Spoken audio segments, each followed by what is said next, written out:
Alright, so I gotta get rid of this painting. I'm not working on it. It's about 11 a.m. February 10th right now. I'm gonna put it somewhere safe-ish.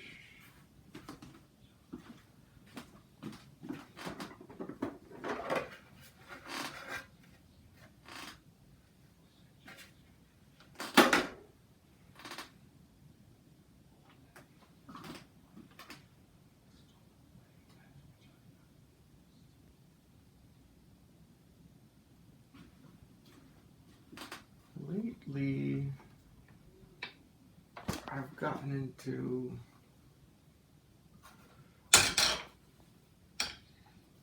a very limited palette.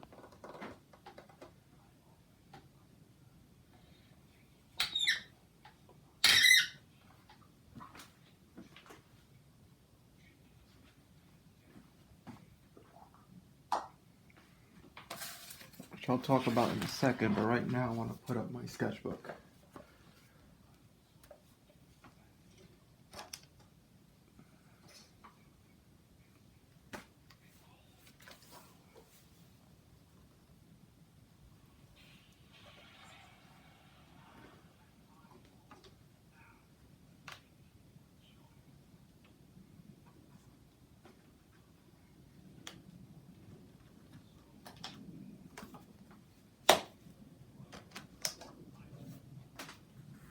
That's way too high, it's gonna hurt my neck. It's gonna fatigue me very quickly. So I gotta lower this.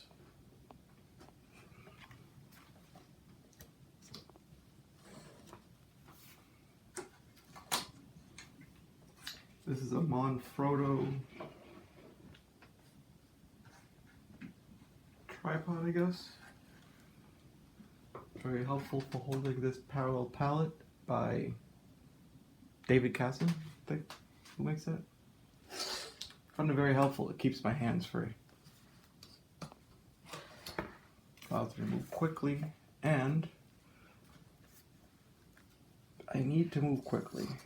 I need to move efficiently because I don't have a lot of time to paint, which is one of the reasons I'm starting this channel. I want to inspire people who work full-time, like I do, and who want to create serious work.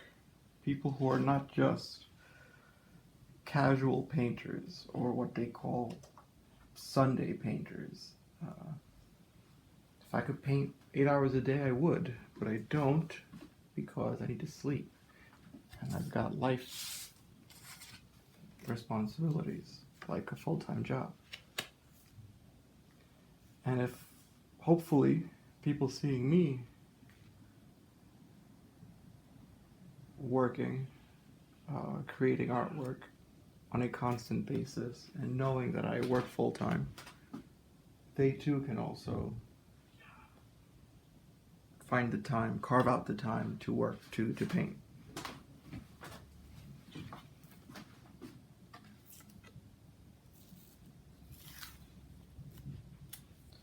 This is just some black tape. I'm going to tape this right over my previous study. I don't know how finished I'm going to make this. I kind of never know. I always come to the sketchbook with the intention of starting something loose and quick and only spending one session on it. I usually end up spending several hour sessions on it. Like this last one that I just covered up. I think I spent 12 hours on it. 3 days of 3 hours each. So maybe that's gonna happen. Or maybe not, I don't know.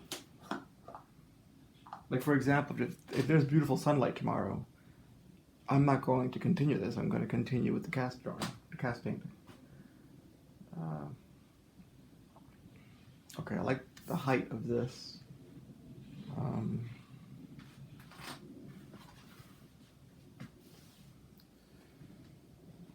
And I gotta bring my palette up.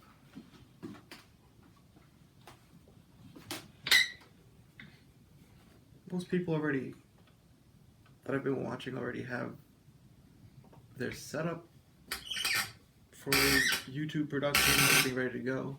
But I think it's important to see how much time goes into this setup too. And how difficult it can be.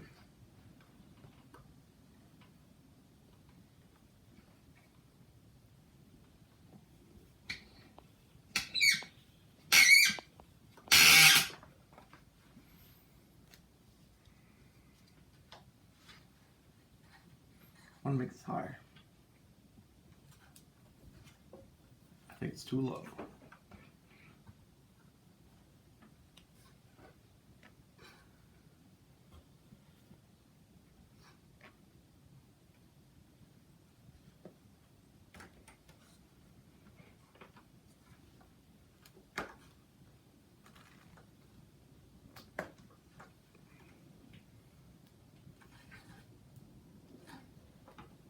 Okay, I should do it. And I want to get the whole palette in there, so I have to adjust this a little bit.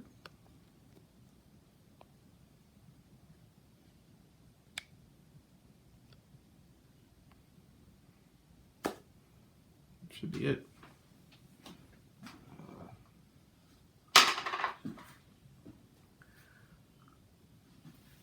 Okay. So I suffer from arthritis, so I gotta get my gloves on.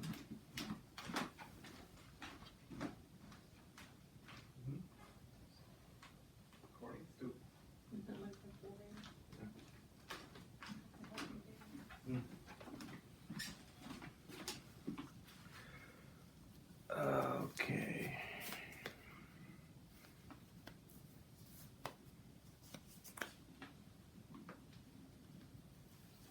And oil paints are not good for your health. So I usually wear a glove in my left hand.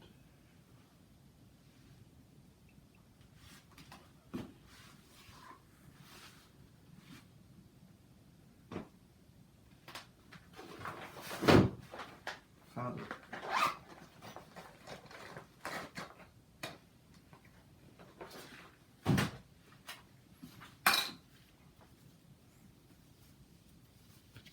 So any glove will do.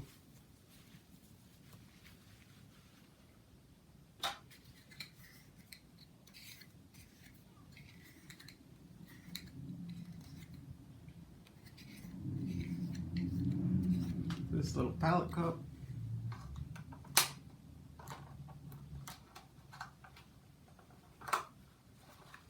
I'm gonna put the palette cup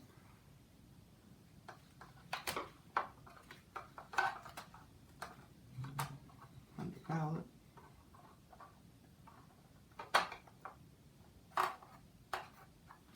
Pour some cold pressed linseed oil. This one happens to be by Old Holland. I prefer Chelsea Studios linseed oil. It's cleaned, so it's not as yellow as this. But I don't want to throw this out. So I'm gonna finish it and then go back to the Chelsea Studio paint. Chelsea Studio linseed oil.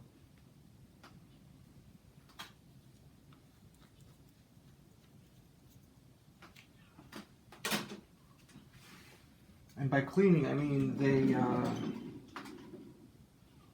they got this process where they mix water into the linseed oil, they shake it up with sand, and the emulsification gets separated from the linseed oil, and you're left with very clean oil.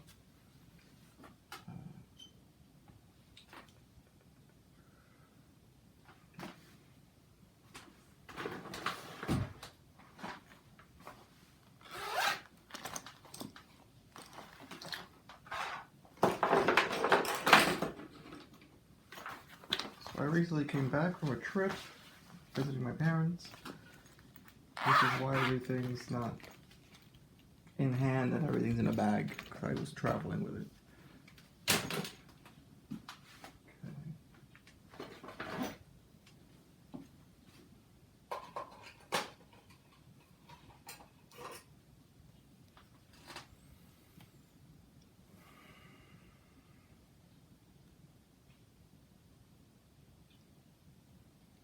First thing I want to do is make a drawing of this.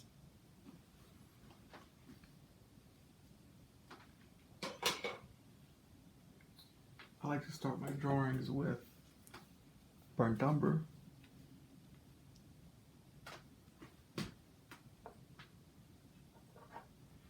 I like using burnt umber because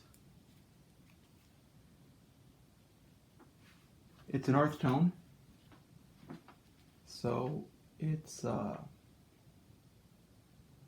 in terms of stability, putting subsequent layers on top of an earth tone results in a more stable painting.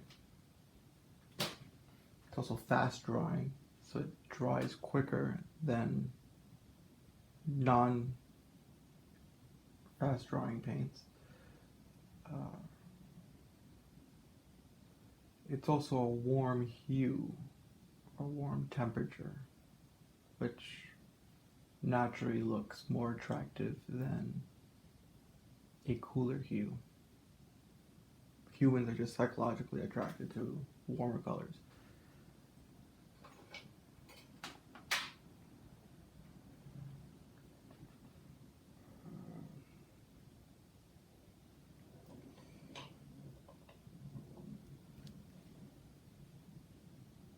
So I like to draw with a flat brush.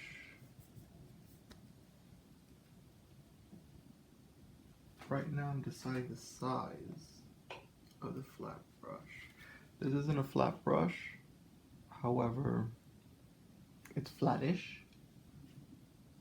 What I'm literally looking at is the thinness of the narrowness of it.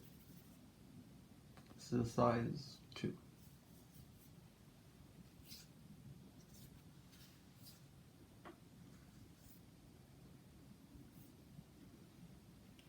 Okay, I'm gonna go with this.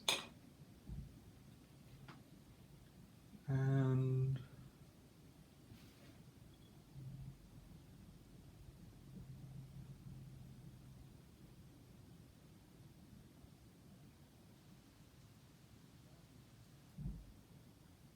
I'm wetting my brush, which is a saying a lot of artists like to use, a lot of painters like to use. Keep your brushes wet. This is what it means.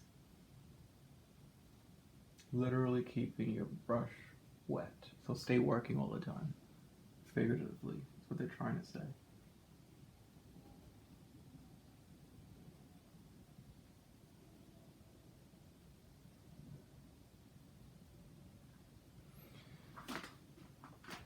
And because it's a long brush, I like to stand back. I was taught to stand back, and it stuck with me.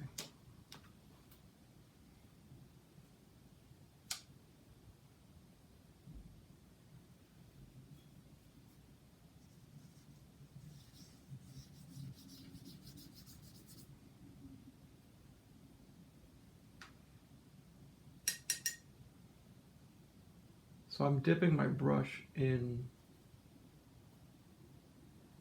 an odorless mineral spirit. Right now it happens to be I think it happens to be like just an odorless mineral spirit from the hardware store. Something inexpensive.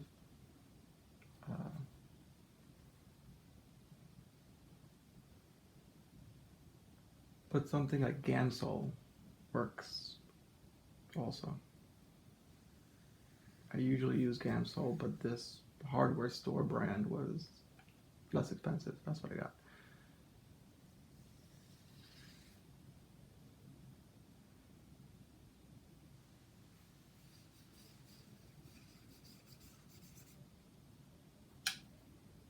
It definitely smells more than the Gansol does, despite its name, or despite being labeled odorless mineral spirit.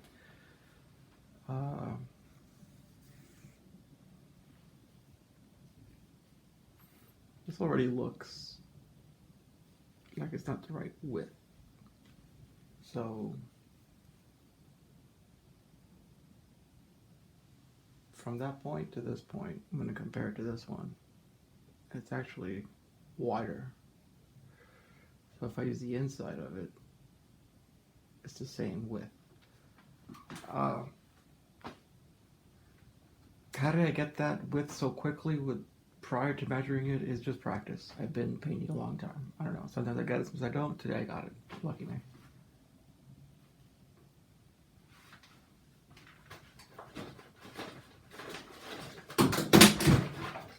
I'm looking for a painting rag. I like using painting rags instead of paper because paper leaves behind fuzzies. This is a cotton shirt that I got, my wife actually cut up for me into rags.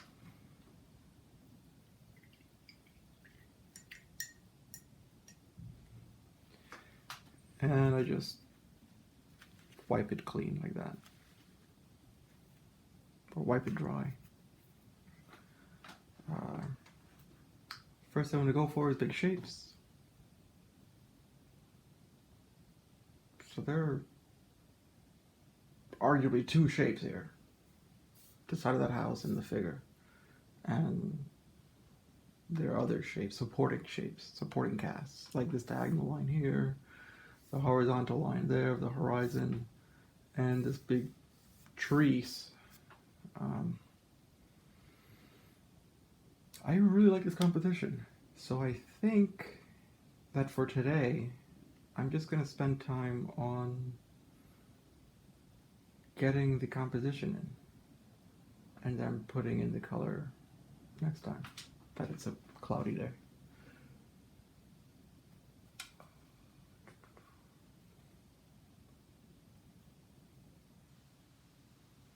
So it's a diagonal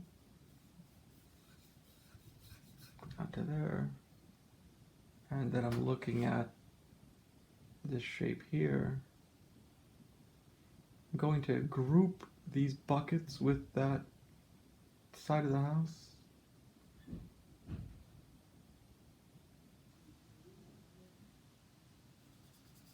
Something like that.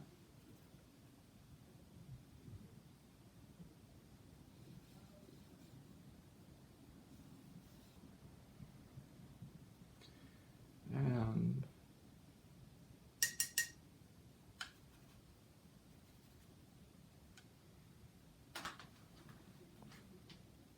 I guess I will put in that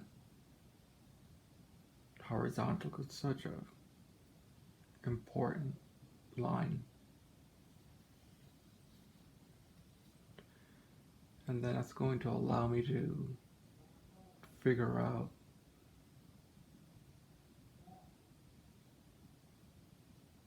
this background hill. It's not a straight line, it's like a hill there, convex, and it gets kind of concave here. And I am going to grow this shadow, this figure's shadow, out of this shape. So it kind of anchors it to that shape. And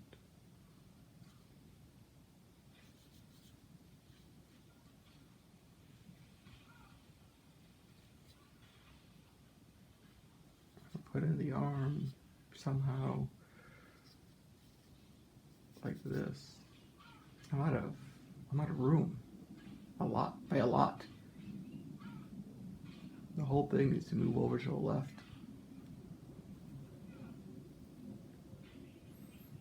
You can see the space from here to here. And you can see how freely I just drew on my print. Like it's just a print, who cares? Look at that.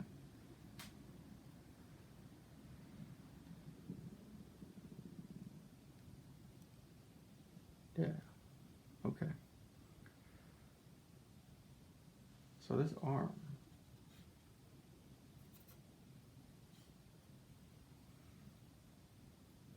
Okay.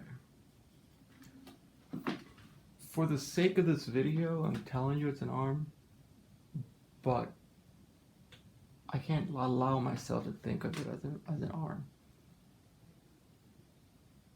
I found it best to think abstractly and just to think of where you see this figure, I'm looking at just this green shape versus this white shape.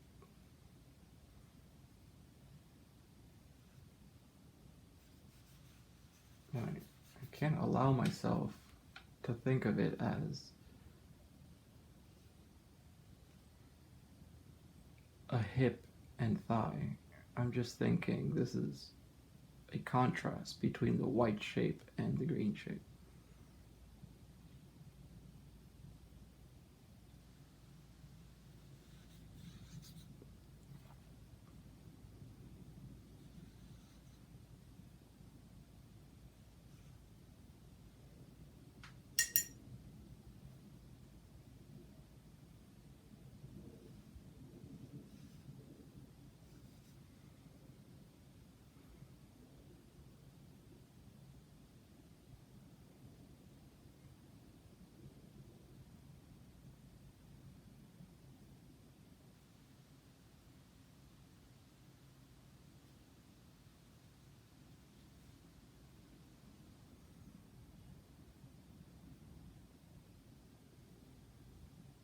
So I'm just considering the diagonals.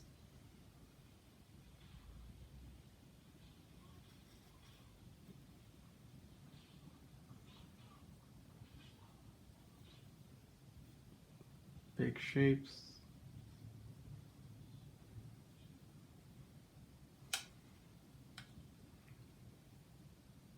These trees in the background. Just gonna throw them in like that.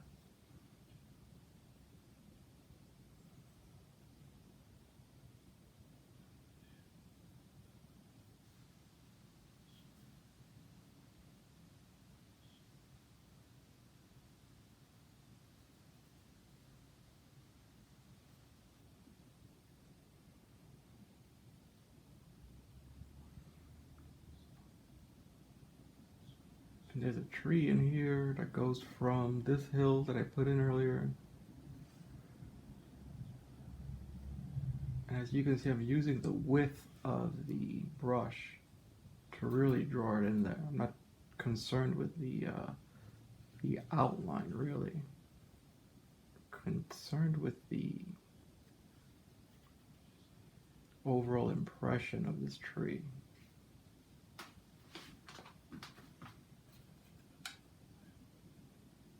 Very thick, very heavy tree.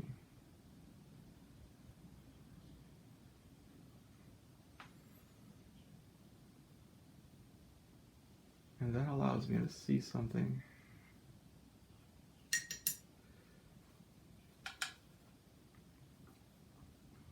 This hill is declining too quickly. It's a little flatter.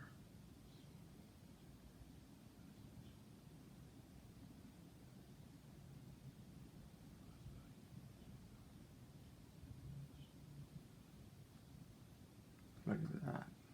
It's still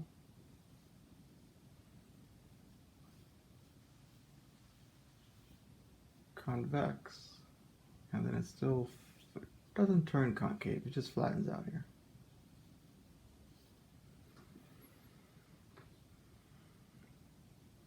And then there's a fun shape in here, contrasting this tree, this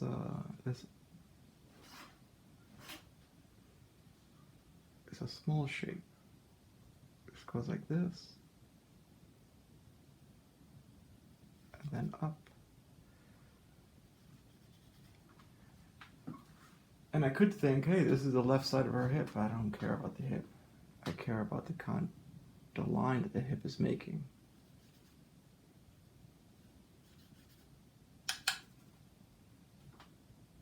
Gotta keep it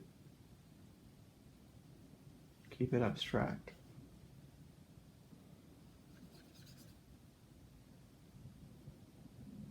I'm getting too close to this mass here.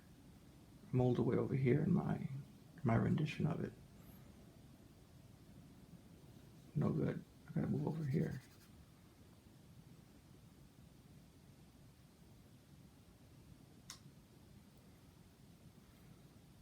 I'm going to put in the mass of that cast shadow.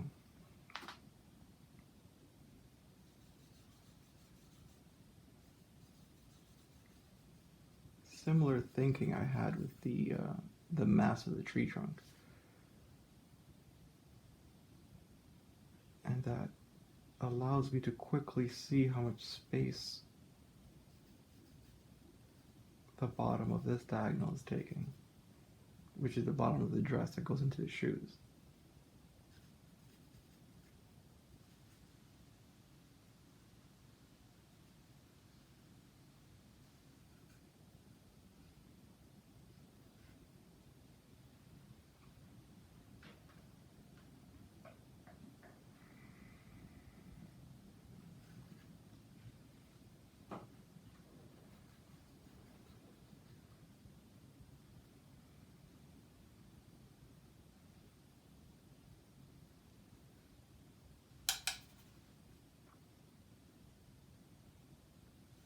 Got this branch coming out over here.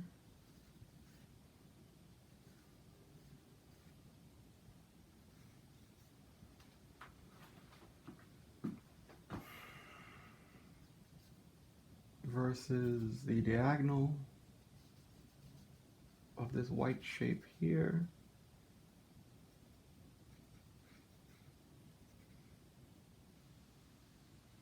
Like that.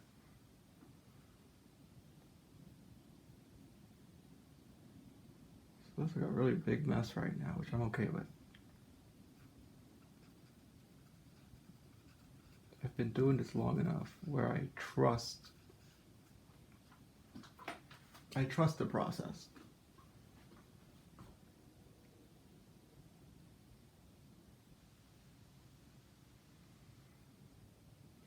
Okay, so the star of the show is this figure. Everything has to be subservient to this. So I have enough information here now where I can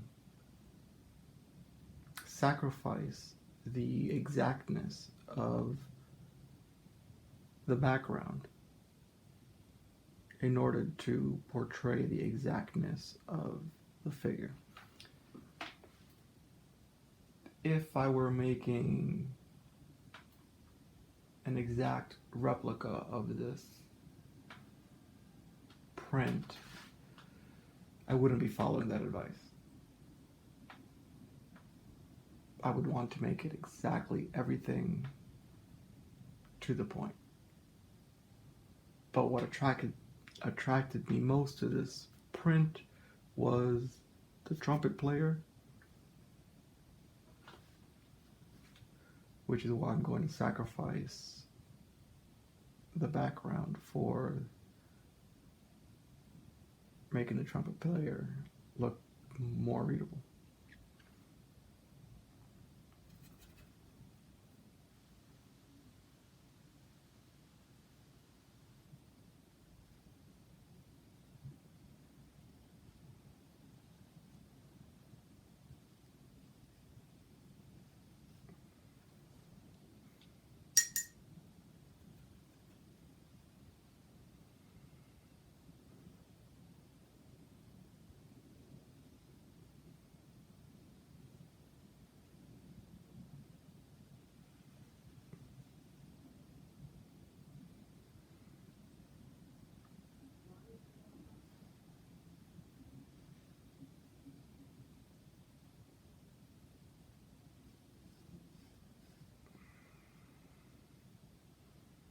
And again, I'm not considering anatomy.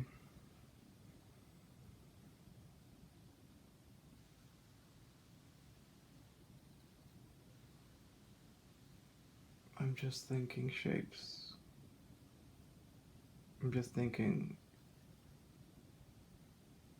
diagonal lines.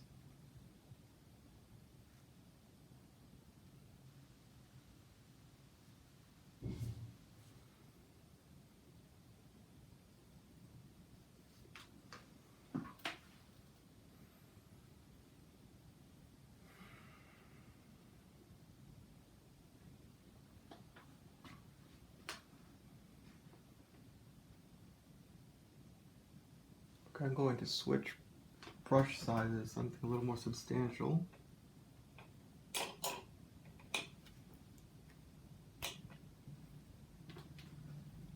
This is a size 6.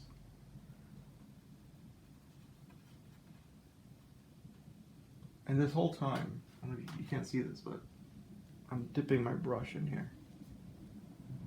And it's full of odorless mineral spirits. Just a little bit. Making it very liquidy. Almost like a casing.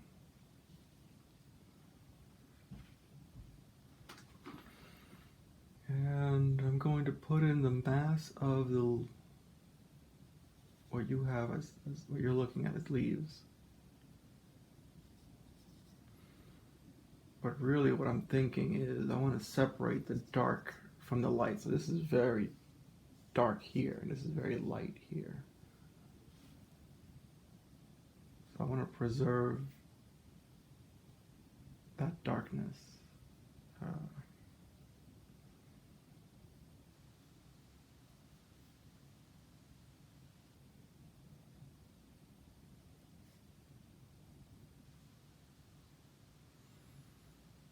And I'm squinting my eyes. I see this darkness comes over here. I'm just going to put it all in now.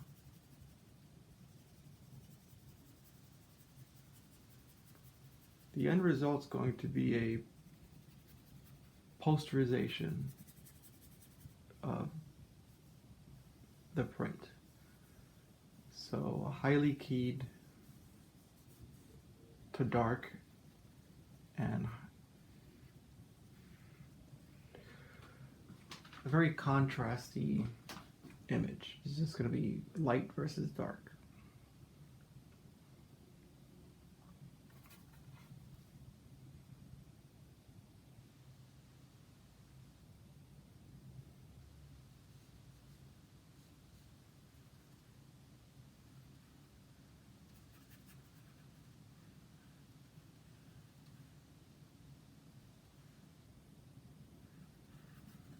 So I can tell already that I'm going to lose the shadow that I put in. I'm okay with that. But I'm going to put in this path.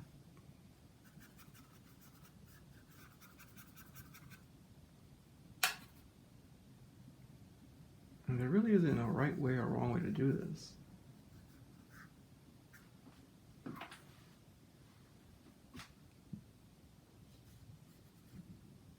There's a better way and a worse way to do this.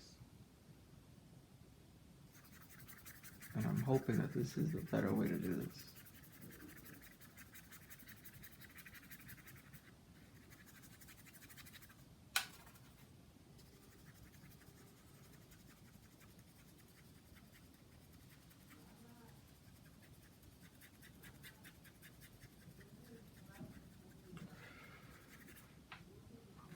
So as you can see, I've run out of paint up here. It's a very dangerous situation to be in, because then I start making sacrifices that I shouldn't be making. I should be thinking about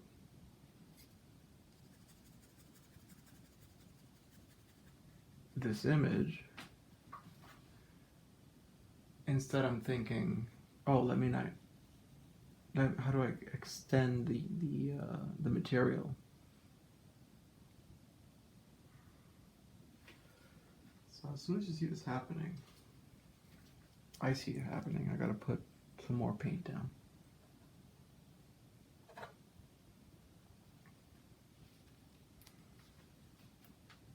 That way I can forget about extending paint. I'm just concerned about the workflow. I gotta keep the workflow going.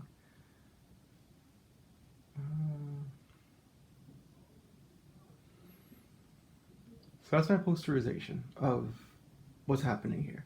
I am now going to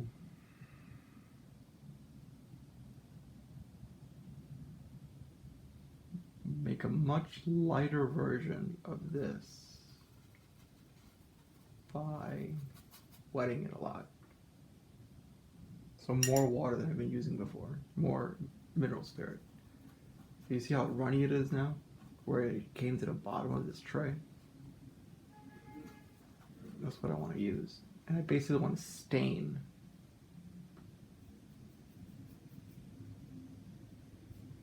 what's not going to be white. So I'm going to have essentially three values here. I'm going to have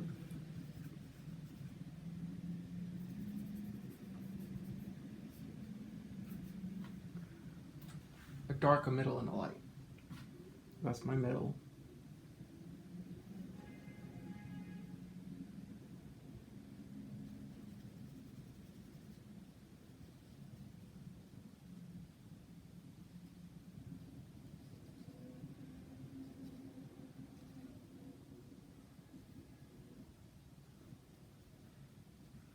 And you can already see, I hope, how useful having these three values is.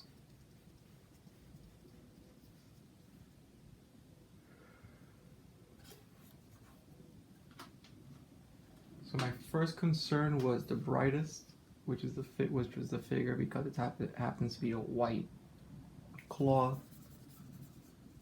and then the darks.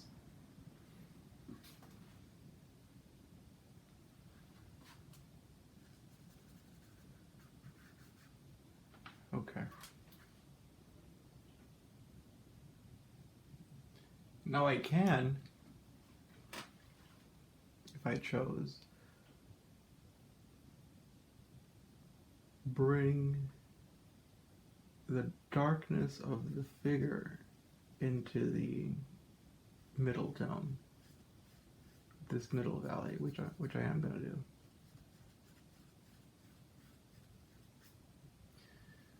And the reason for that is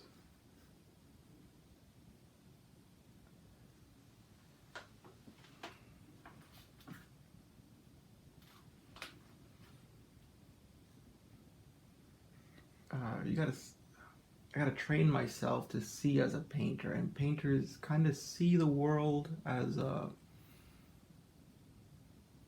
opening and closing an aperture. So when you squint really tight, you don't see anything. As you open your eyes, more light and color come in. That's what you want to do with that's how you want to arrive at your painting, as if you're opening the aperture.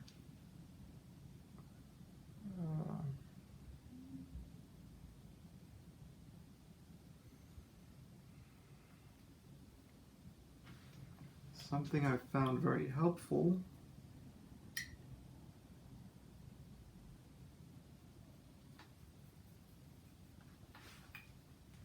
is using black as a frame.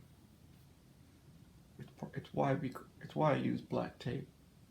It puts my image in context. So it's why this black here exists. It helped me judge where the boundaries of that image were.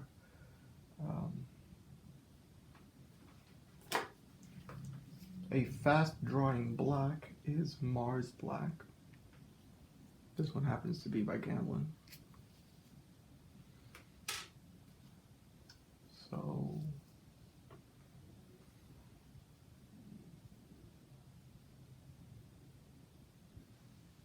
Going to use some Mars Black here.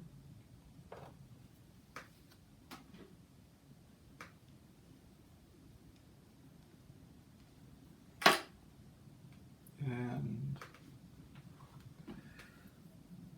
oils are dryers. Despite them being slippery and wet and not stating on the package that they are dryers, all oils are dryers. Some dry faster or slower than others, like safflower oil dries very slow. But adding oil to your oil pigment will help it dry.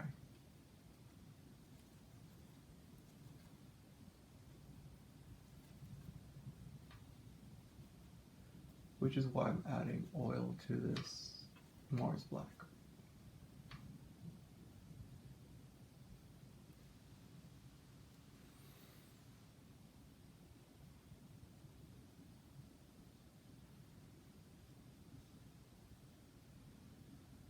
So this line immediately establishes the right border.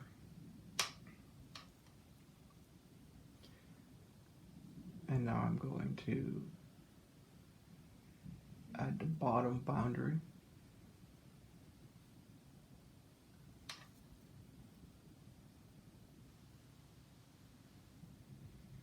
And this is very consistent with the way I draw. When I draw, I put what I call truths. And each anchor point, each boundary is a truth. So the top, the bottom, the left, and the right are truths. They're anchors.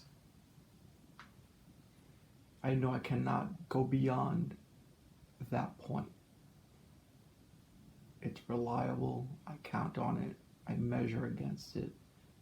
So I give it a grandesque name or title or label by calling it a truth.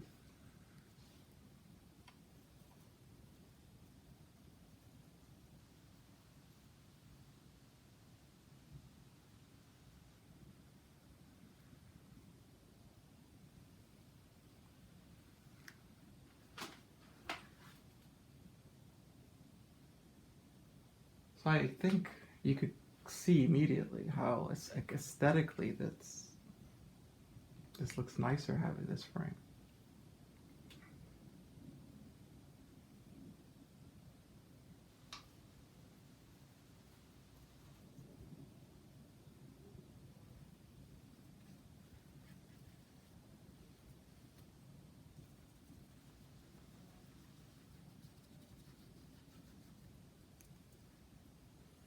Okay. I do leave a little white in case I want to add a couple of notes. As you can see here, I added some notes at the bottom painting, so I don't black out the whole page.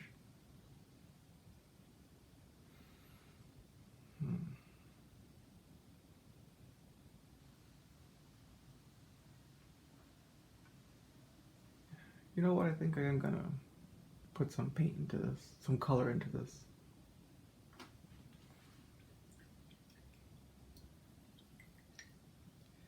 Part of the reason I want to put color into this is because the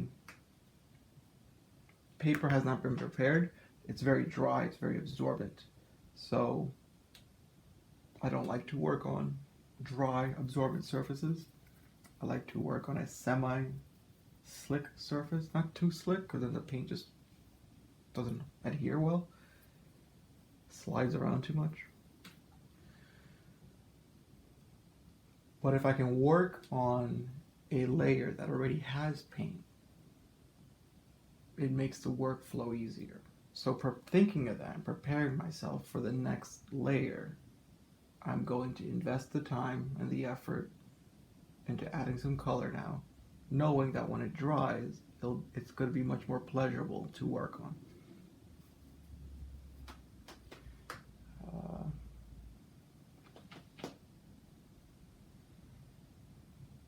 I'm going to work from back to front, meaning the background would be the sky, then the trees and the hills and then the foreground would be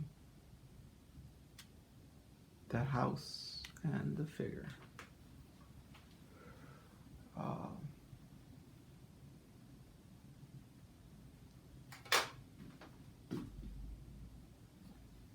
Like I said earlier,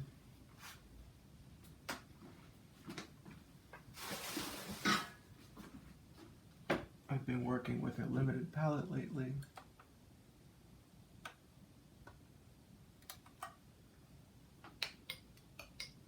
It was pretty experimental.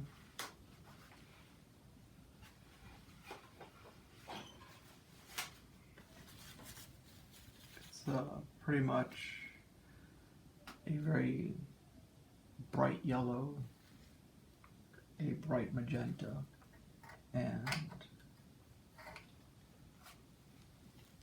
a blue.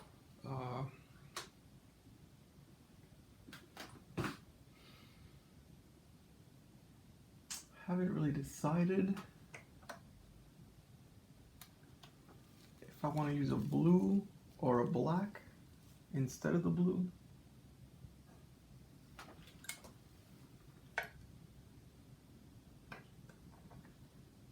I think for now I'm going to use a cool black, which is ivory black.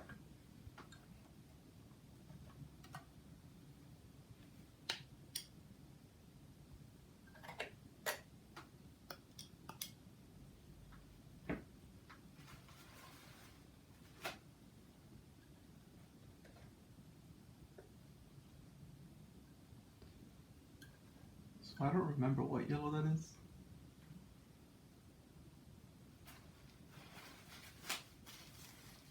I know it's a high chroma yellow. Could be cadmium yellow or cadmium lemon. I don't know. I just don't want to waste it, so I'm going to use it.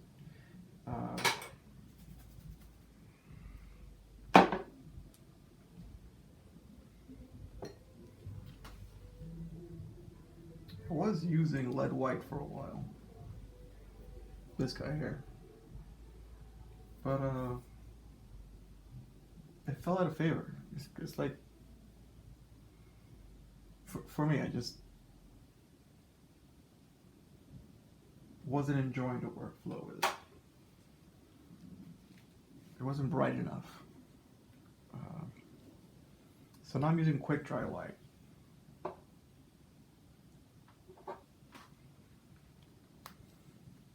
Because it dries quickly.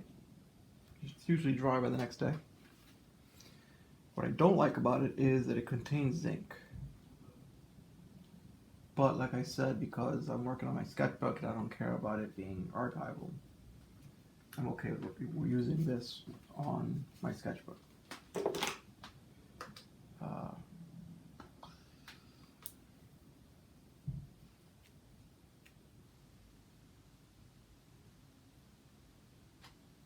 So my limited palette is Gamblin's Quick Dry White, some high chroma yellow, Vasari Alizarin Crimson,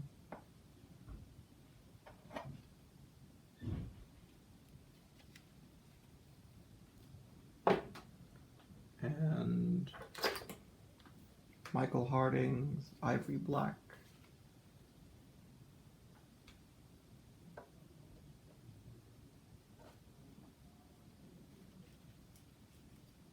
Okay. And my burnt umber. So I'm going to use the burnt umber to lower a color's value. I'm going to use the white to heighten its value. And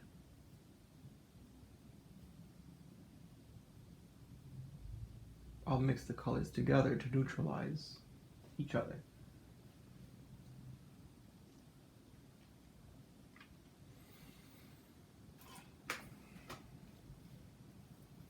I like to put on paint with a flat brush because it goes on thickest with a flat brush.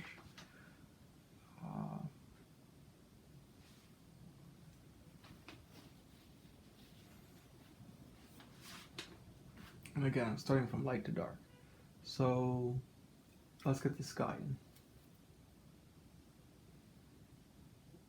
I have a white over here that I'm going to use. Probably not quick dry white, but it's white. It's definitely not lead. It's definitely not lead white, so I'm okay with it.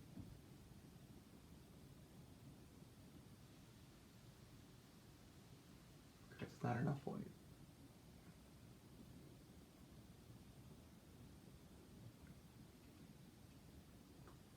Okay.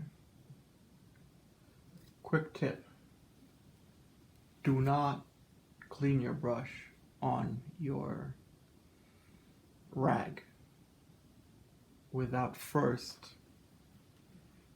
as is, dipping it in your solvent. Most of it will go to the bottom of your container. It will prolong the life of your rag doing it this way. Because now we just have a brush that's mildly stained with paint. That's why my rag looks the way it does.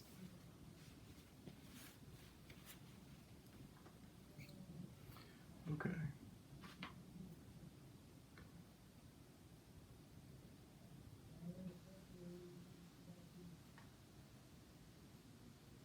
So I grabbed some ivory black and I mixed it into the white.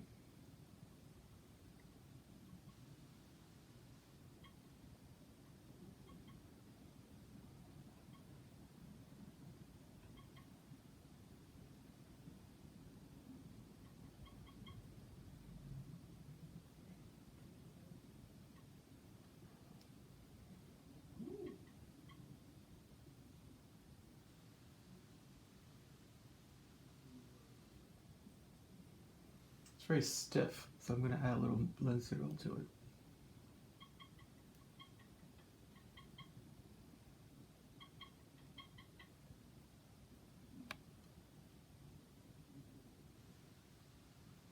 And I'm going to put it back here. I'm squinting my eyes.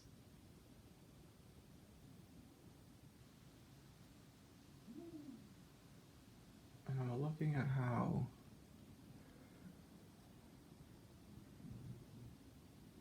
the value that I chose is pretty close to the value of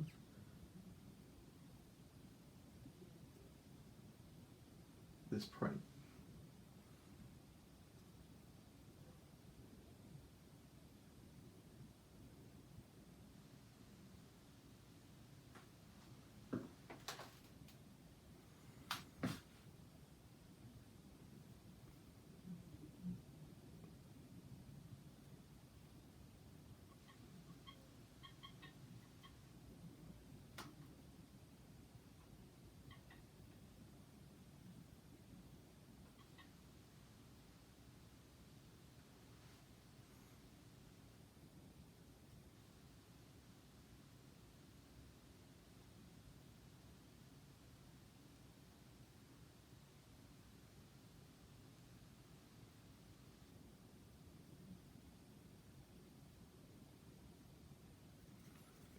And I do want to cover every inch of this composition with paint. I don't want to leave any paper behind. Because when I go paint on this next time, I want a consistent workflow. Okay. Now I got some green up here. So again, I'm going to dip this right into my solvent.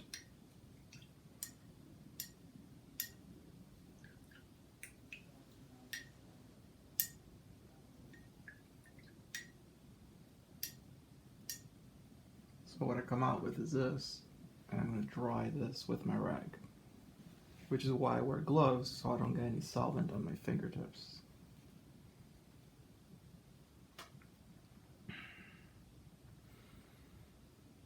I have to make green. I'm going to make green with this yellow.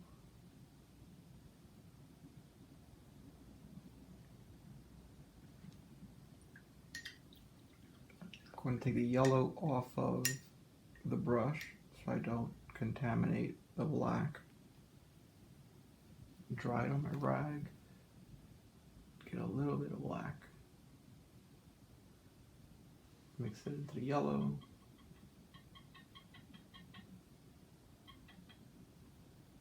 Okay. I can already see that I don't have enough paint here.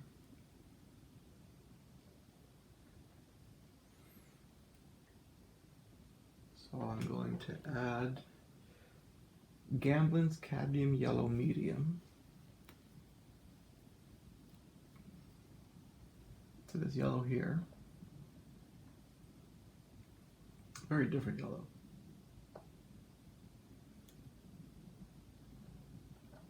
Normally I would care,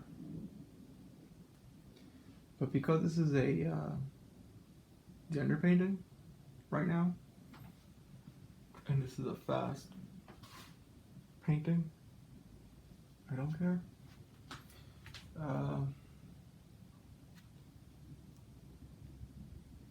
But I don't like how warm this yellow is. I'm going to keep it for today, but I'm going to get something less warm, I think.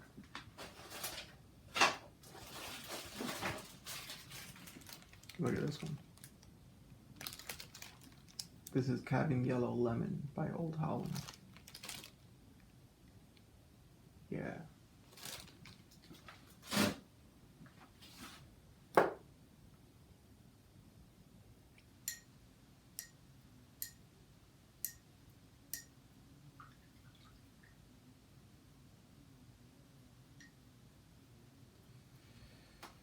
Okay.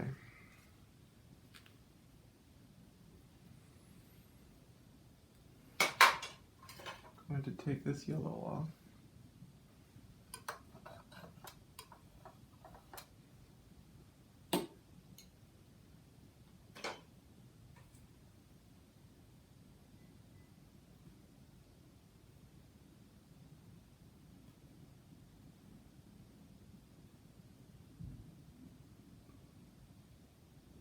I'm going to use green. So this is kind of green, but it's not green enough. So I'm going to add more black to it. Push it towards green.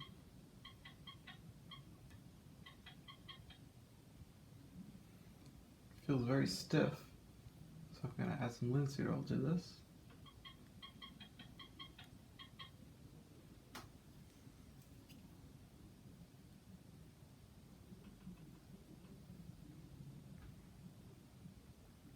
It's nowhere near what I want it to be.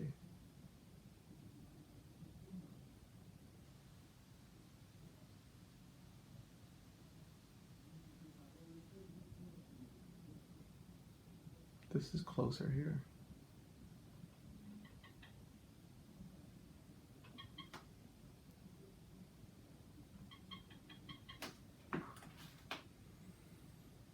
So I'm standing back and I'm looking at this little value scale that I did real quick. So it goes from very light to dark. And I'm looking at the print. And I can see that it's got to get darker. I like to work not only back to front, but left to right.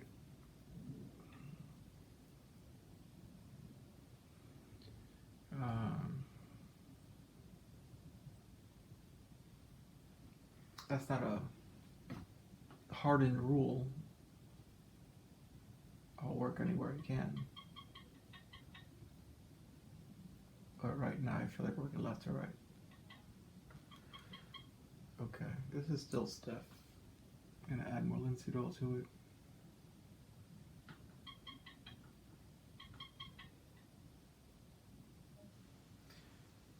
you notice, I'm not using mineral spirits to water down the oil paint anymore. That's in the past. That was the first layer with the burnt umber. That's it. I'm no longer going to go to that. If I attempt to do that now, the strength of the mineral spirit will break down this layer.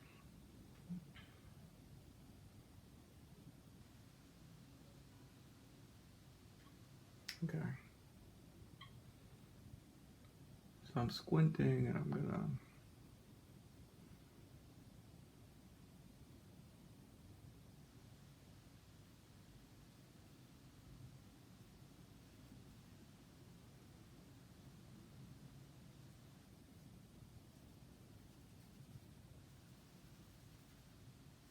bring this paint in. And I can already see that there are layers, there are parts where are much darker than what I have here. Okay.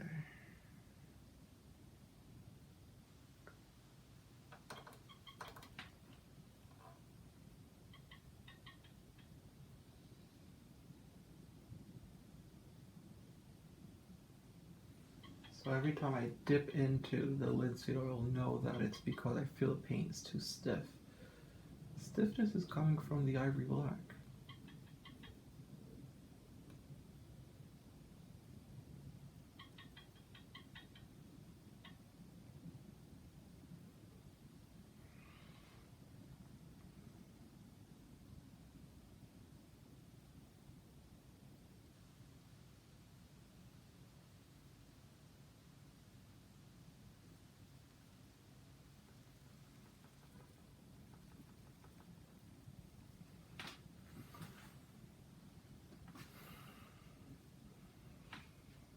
Okay. The rest of these image here is very dark. Much darker than what I have here.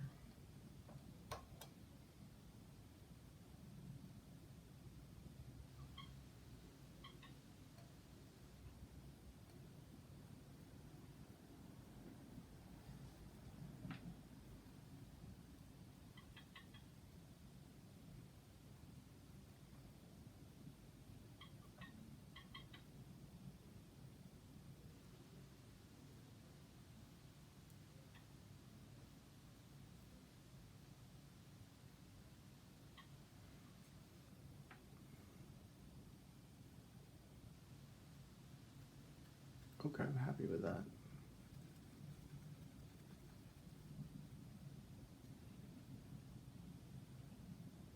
This darkness kind of touches this shape here, which is the main figure's head.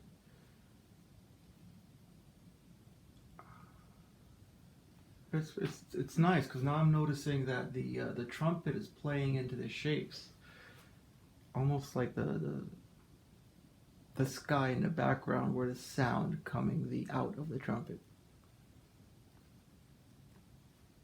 as if it were sky coming out of the trumpet. That's pretty cool.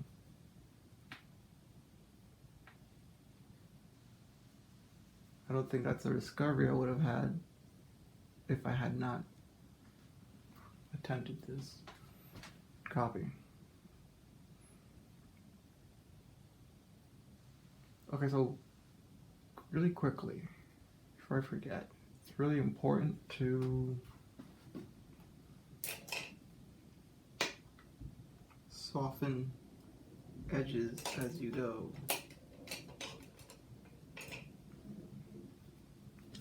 So using a stiff brush,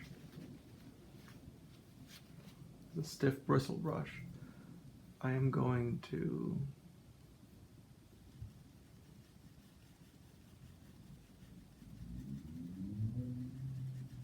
just blend these edges together where the sky meets the tree. And that's because my experience tells me that later, when I try to transition from one form to another, if I had not done this, there would be a problem. It wouldn't look as nice. It's already stiff. I think I waited too long.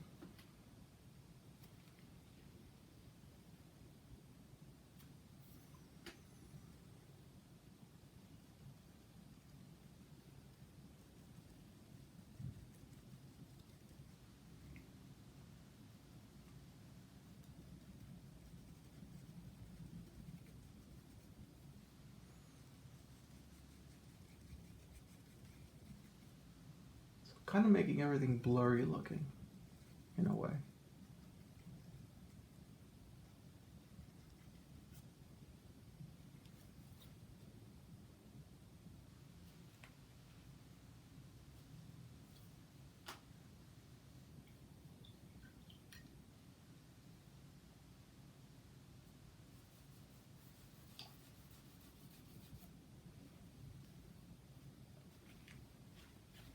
I want the brush to be as dry as possible.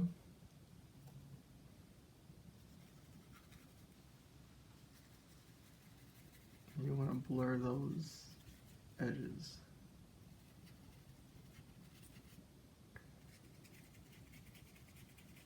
Yeah, this would have been a problem later.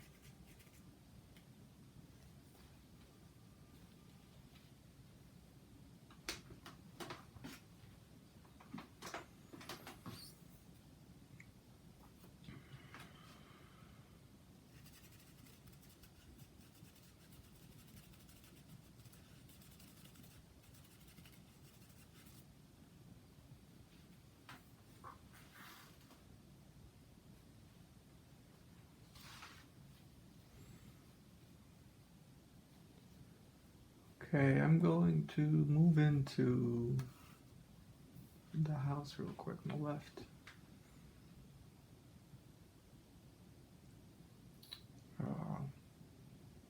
I don't know if you've noticed, but I've been working from natural sunlight right now. Despite it being overcast, not giving me enough light to work on the cast, there's still enough sunlight for me to work from a print. I find I work longer working from sunlight, whereas if I had the artificial light on, I'd get tired quicker. Just fatigue sets in sooner for some reason.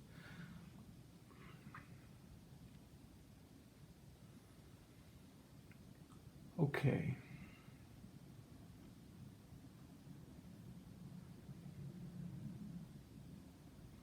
So this is pretty brown. I'm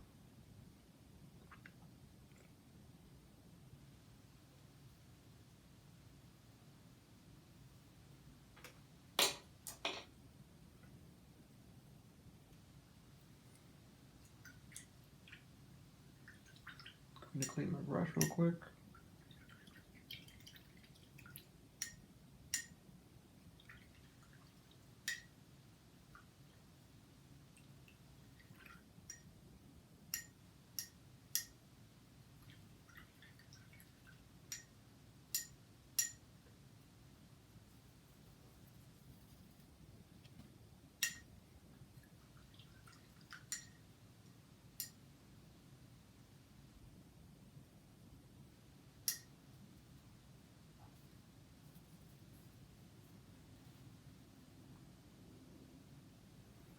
And I'm going to mix a brown.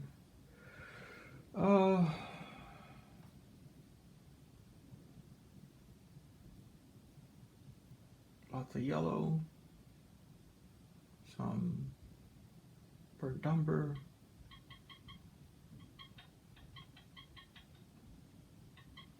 I can already tell it's very chromatic.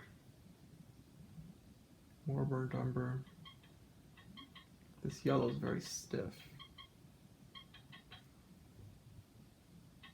So I'm gonna have to add some linseed oil to it.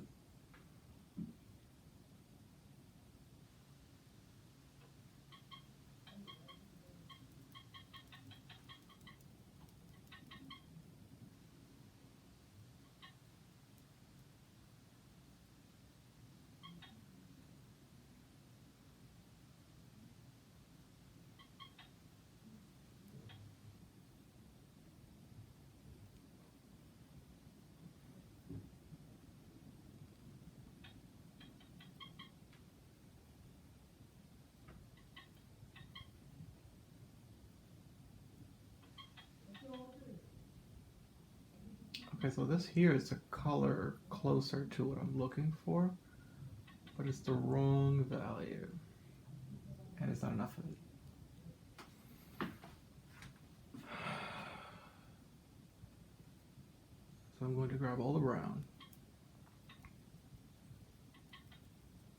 mix it into the yellow.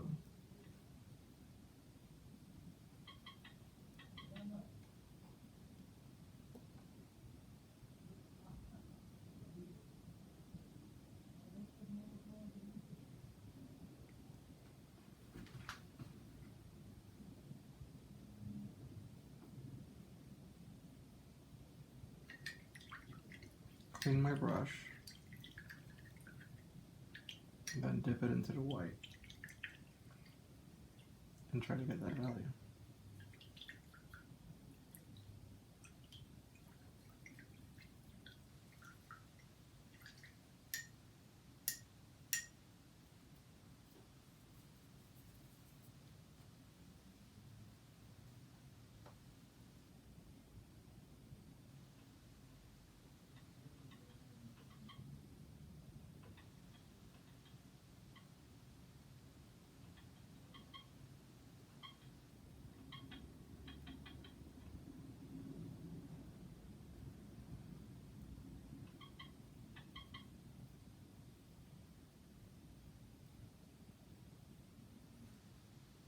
Way too yellow.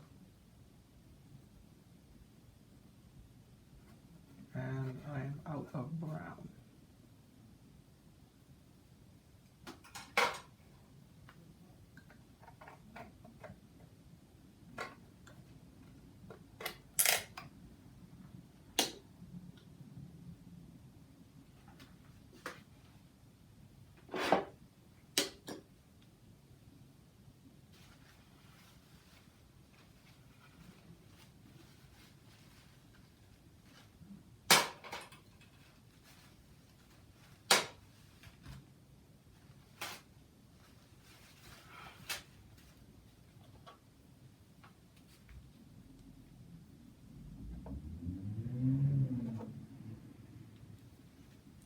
So I got the burnt umber there. I'm gonna grab some burnt umber, mix it into this yellow mix,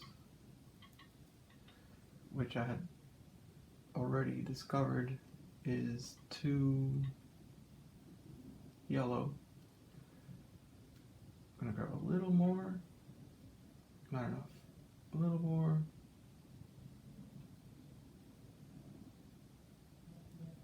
And that may be it. Some white.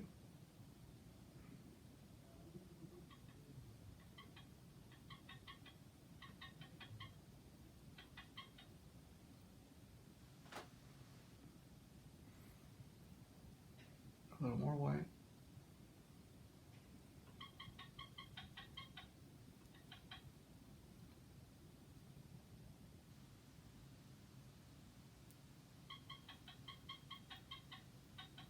It's getting pretty close, but it's also very stiff. Get some linseed oil in there.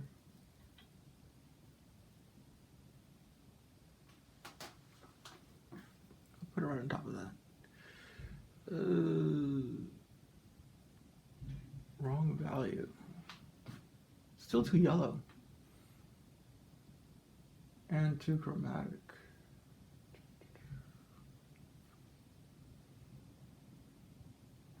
Let's add some more brown to it.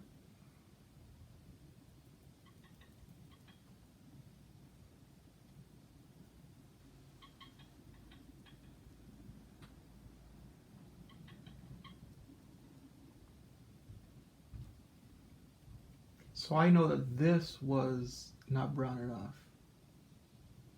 I'm comparing it to this one here.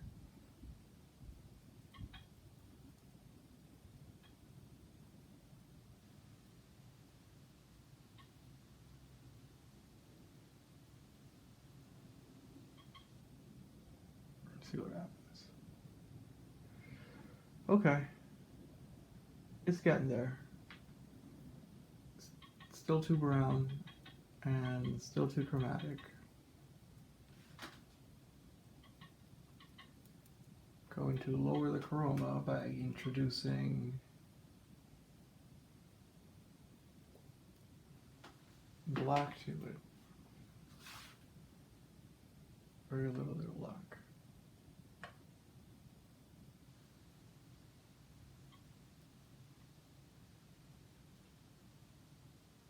More black.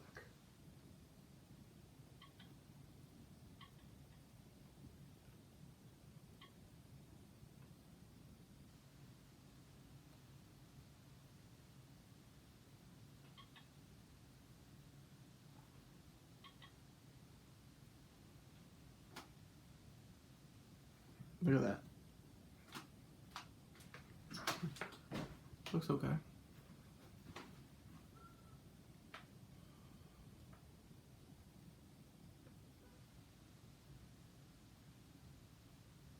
A little bit more black.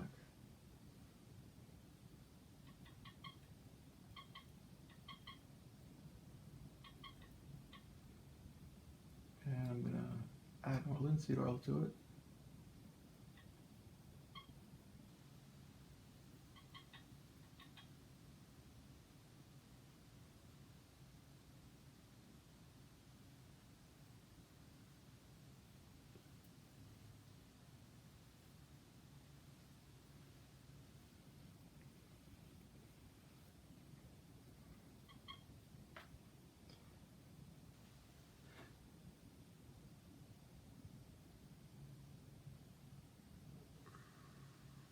I'm going all the way down.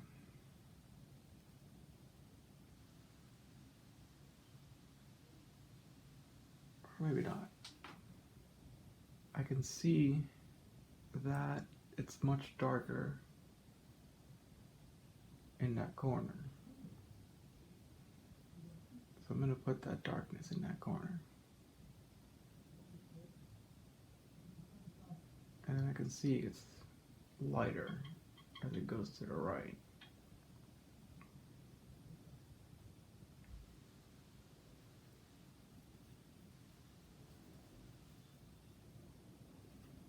And it's lighter in value too, so I'm going to add some light to it.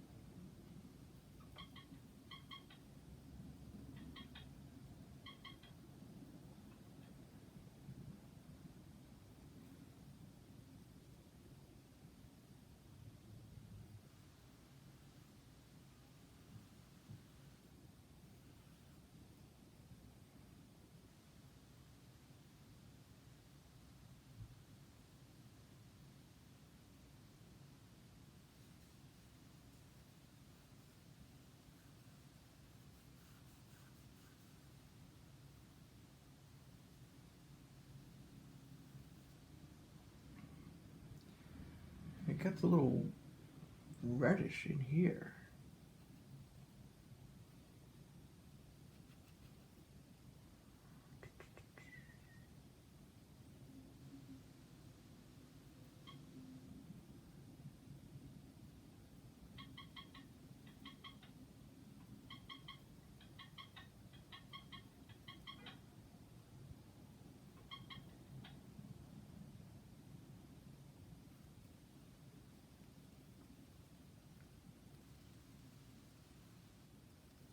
And it gets that dark black color again. Let me clean the brush a little bit.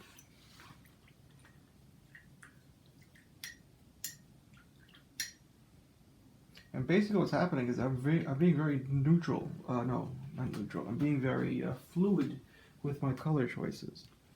I'm not painting shapes.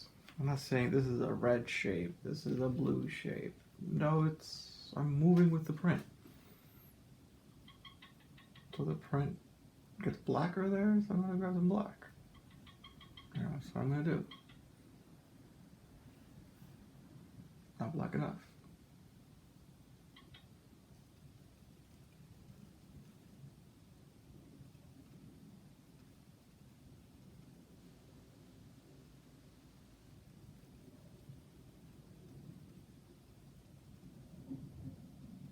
And it gets orangier there.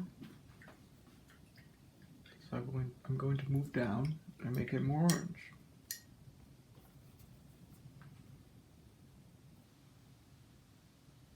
I'm going to grab this paint, bring it down here.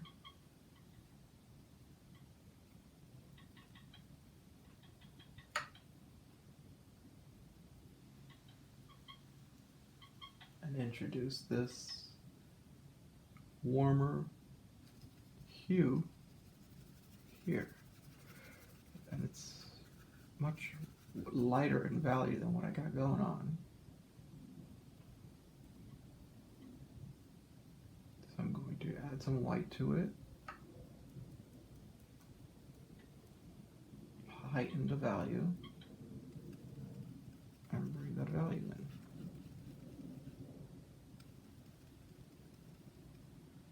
And that light value is up here too.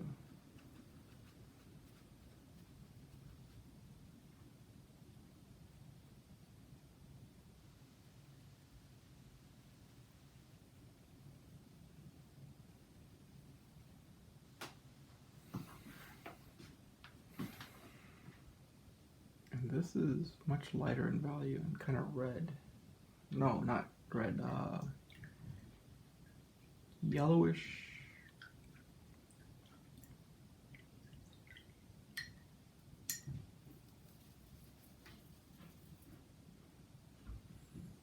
So I got my yellow here. I'm going to add some white to it.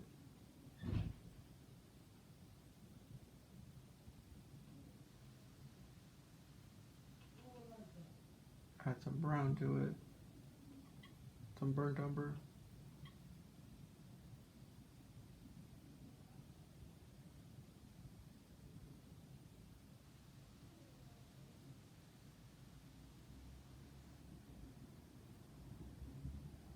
And I put it on thick here, but it's less yellow as it goes down, so I'm lightening my touch with the tip of my brush. I also switched the angle, went from a flat brush to from this flat edge to the other edge of the brush.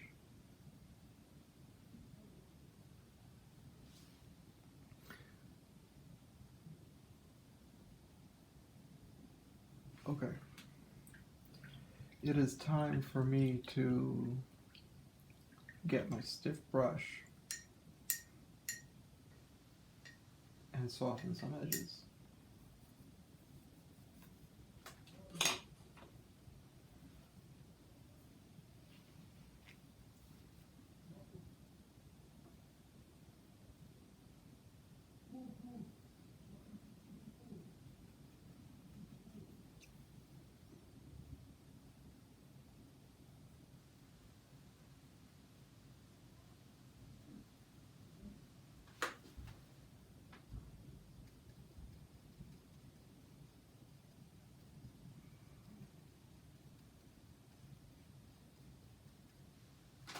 So I'm just making it so there's a easier transition between one temperature and the other temperature right now.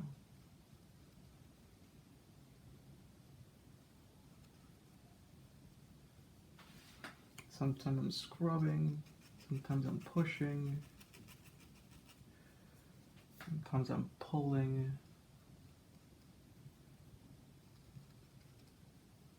I'll rotate or I'll spin this brush.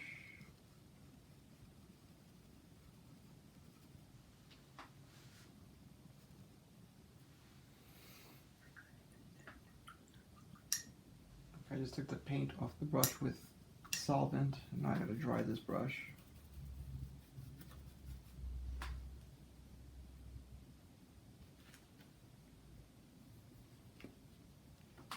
I'm gonna pull this paint down, blend it into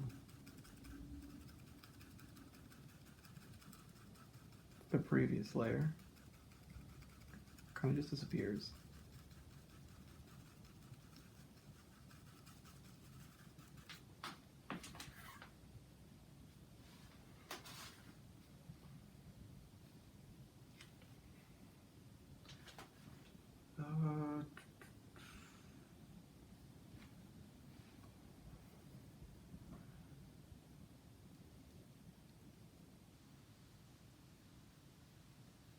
Okay, so I want to blend this into the background of the green.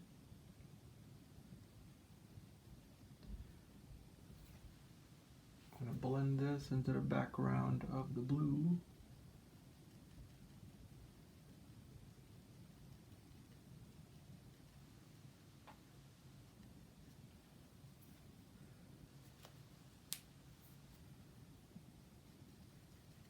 Blend this into the stain that I put in as the middle value.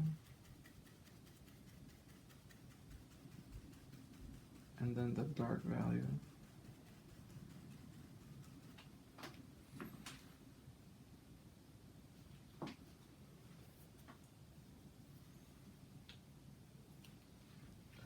I am not ambidextrous. However, because of the edge that I'm trying to soften, it's just more efficient to switch hands. I don't have a fine motor skill control of my left hand, but for something like this, where all I'm doing is blending a line, I can do it.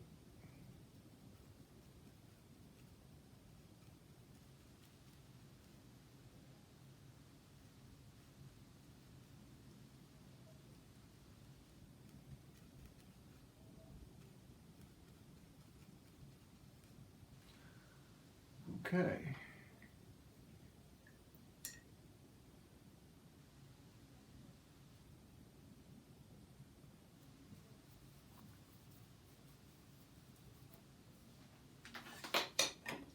Gotta go back to my greens.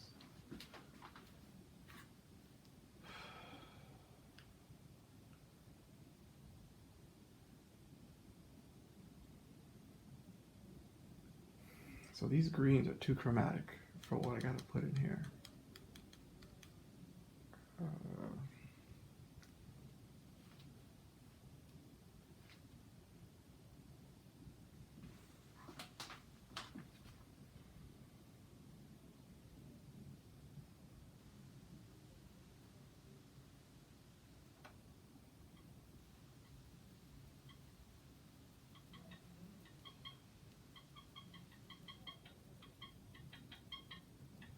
Can't use black to lower the chroma because the black makes it that darker green. So I'm going to use the burnt umber.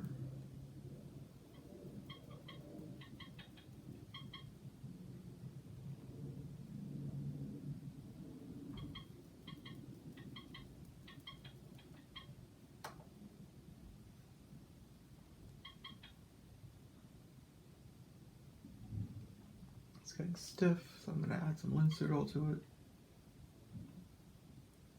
Let's see what we got.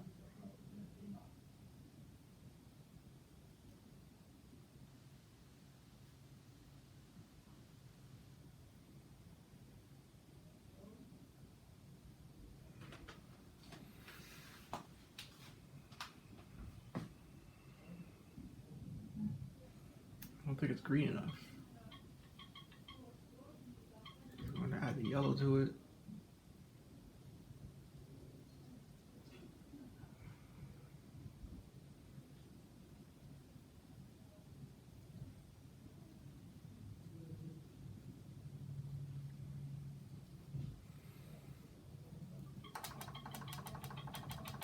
It's got to get cooler.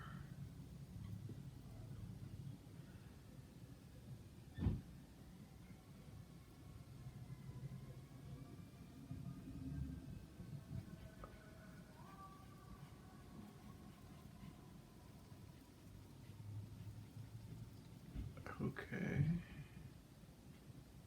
This is kind of working.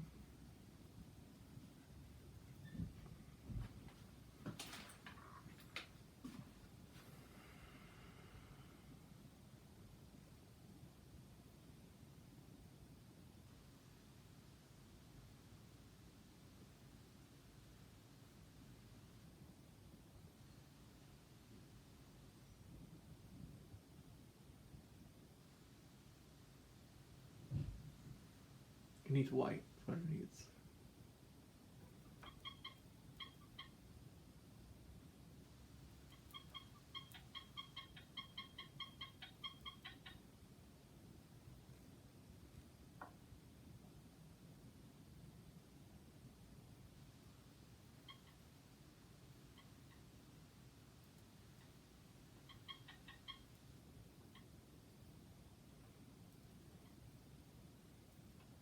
Let's see how this affects this.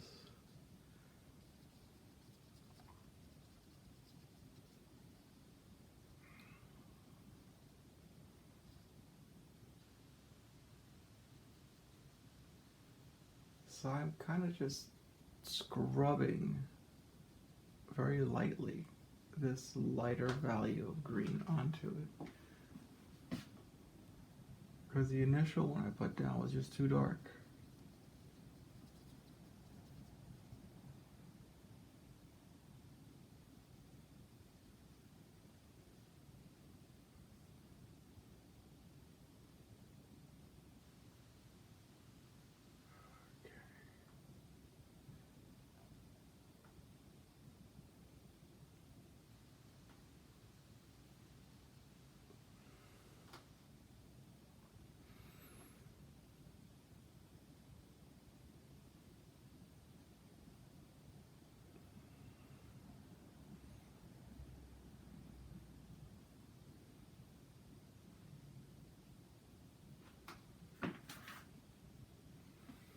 Okay, this area here gets a little warmer.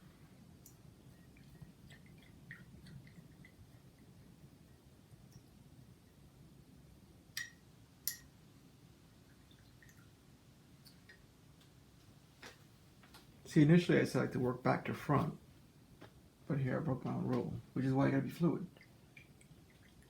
I was just caught up in the workflow that I skipped those backgrounds and those mountains in the background. They're pretty dark and they're pretty warm. So let's use this green. Let's add some black to it. I'm out of black. Remember, this black is Mars black. I don't want to use that black. I'm using a cooler black. I'm using ivory black.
So I have this very dark green that I just mixed up, and I'm going to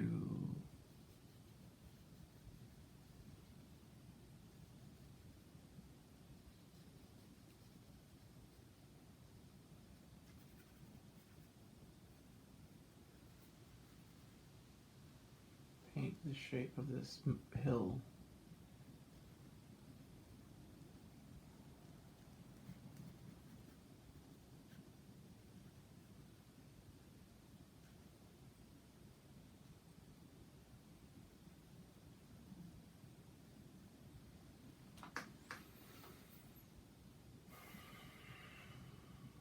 It gets lighter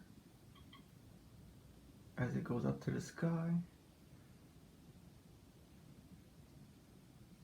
So I'm going to indicate that.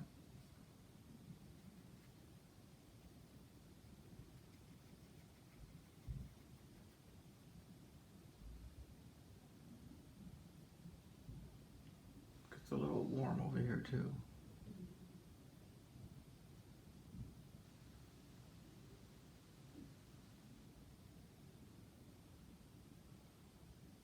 And there's a rock.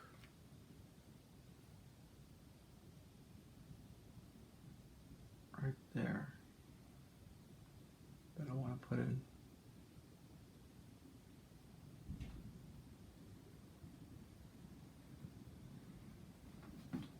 And the light of that rock happens to be coming from the right side.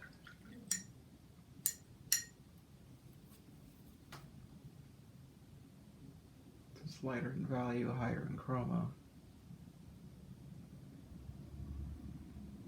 Somewhere like that. Something like that. I could use that same color in here very lightly. No, I can't. Alright. I'm going to blend that lighter value into the subsequent layers of paint.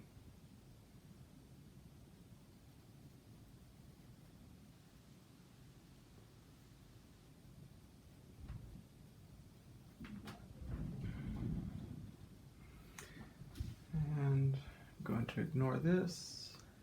I'm going to put that.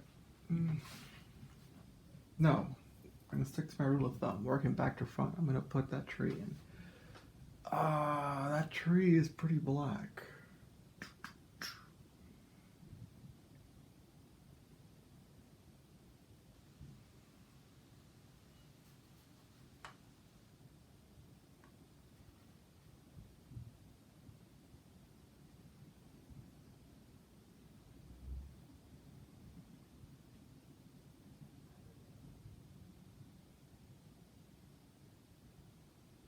Can add a little white to it.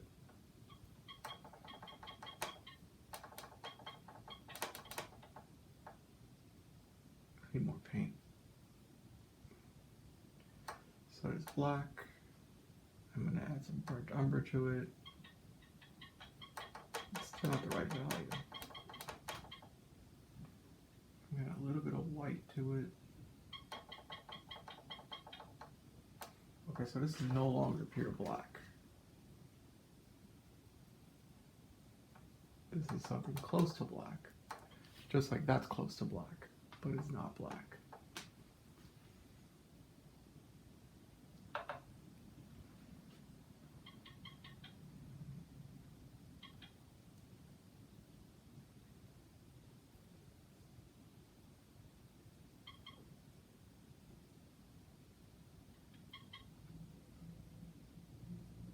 Let's see what we got.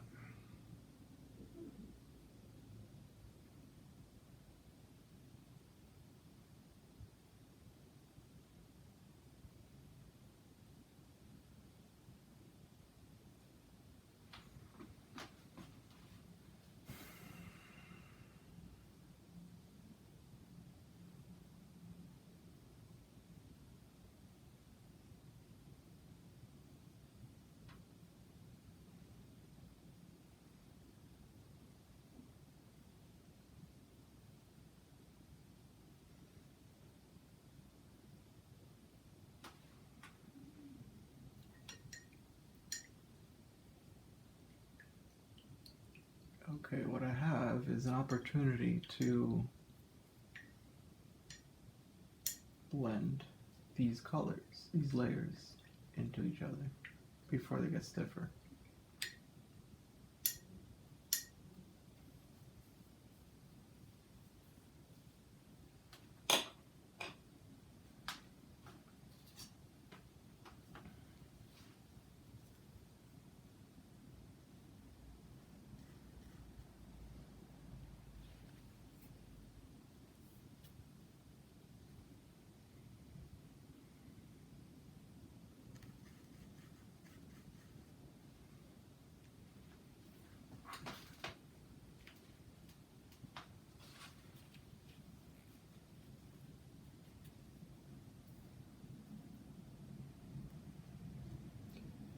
Now I could use a smaller brush, but if I do that, it would be too... I'd be concentrating on details too quickly, prematurely, on this composition.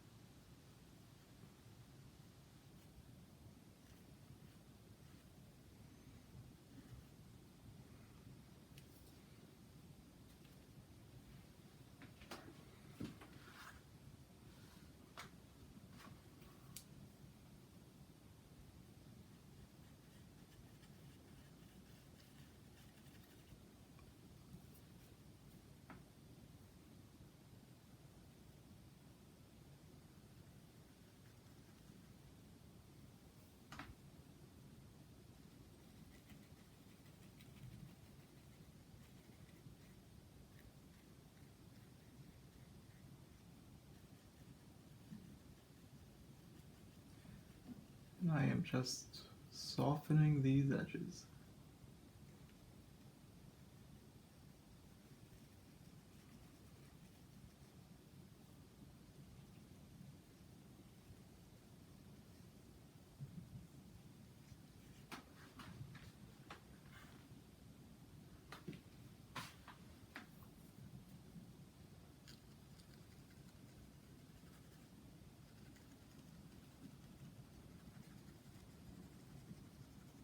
Slowly making my way through the composition.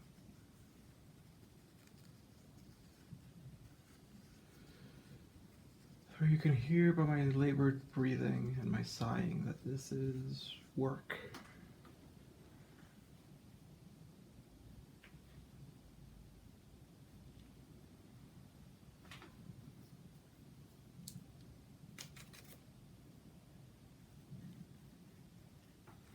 It's a work that I enjoy to do. This is how I like to pass my time. But it is still work. Okay,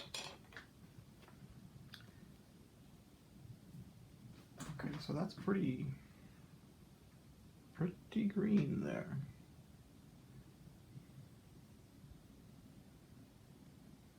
And I remember that I added brown somewhere here, so I don't want to touch that. Matter of fact, one of those on this paint.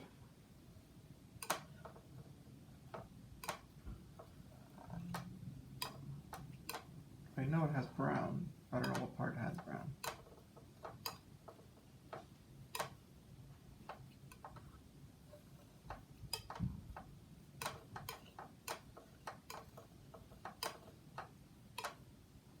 So let's say everything up there has brown.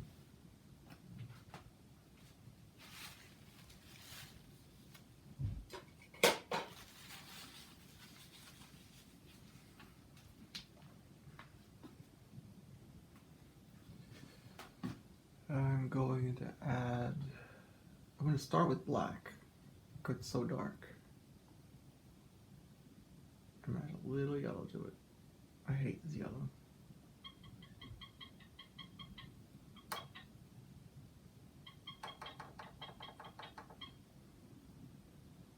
I can't believe I painted with this yellow in Puerto Rico.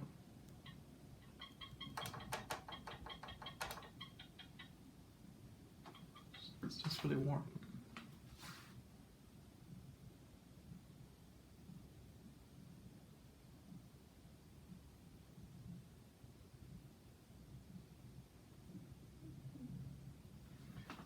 Okay, so let's wet this with some linseed oil, make it a little more fluid.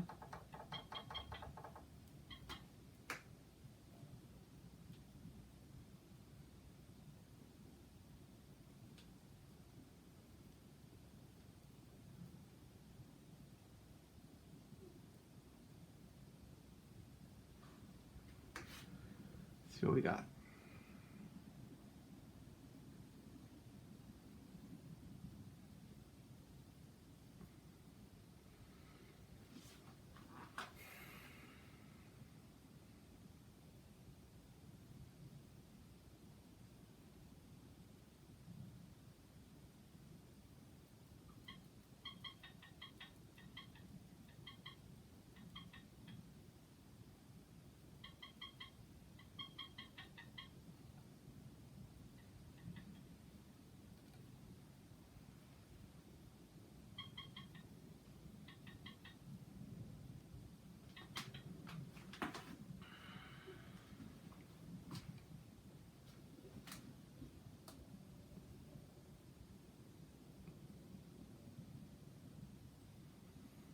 Okay,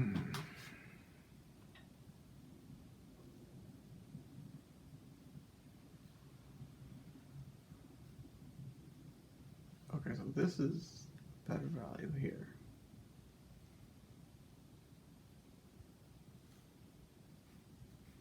It's definitely darker as it goes up. And I can see that I'm going to need a blue for my subsequent layers because I'm not achieving the level of the coolness of the green that's here that I'm looking for. Okay.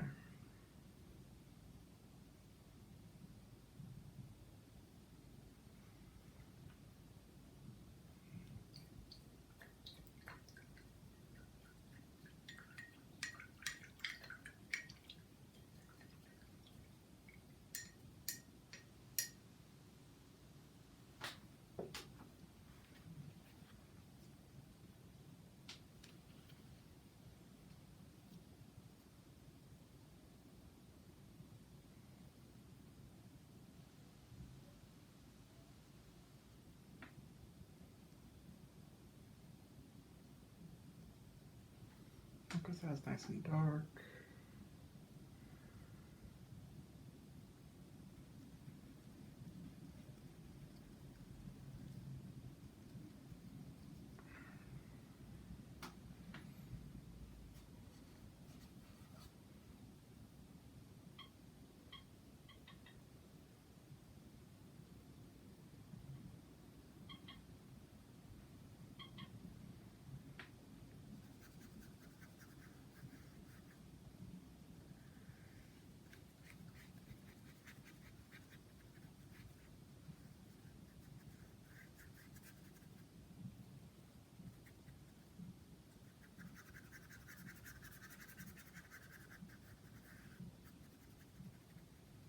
So I'm scrubbing this paint in, and I see that I'm limited. I'm trying to push this paint into a hue that I don't have. It's like a blue-green, and these three colors aren't allowing me to go there.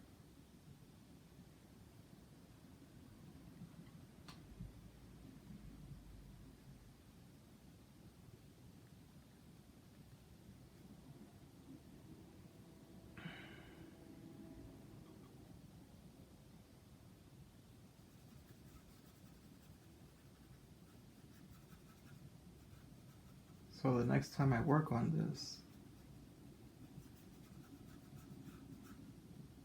I'm going to have to change a few things. I'm changing the yellow because it's too warm, and I'm going to add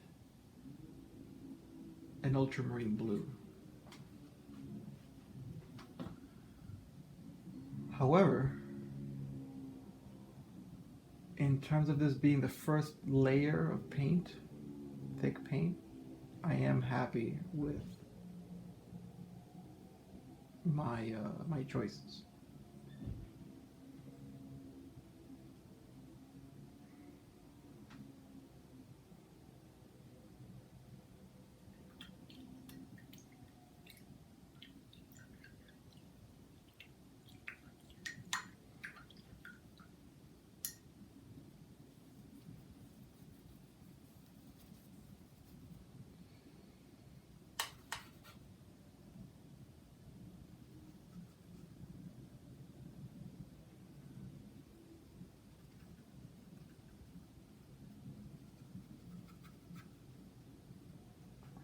Okay, and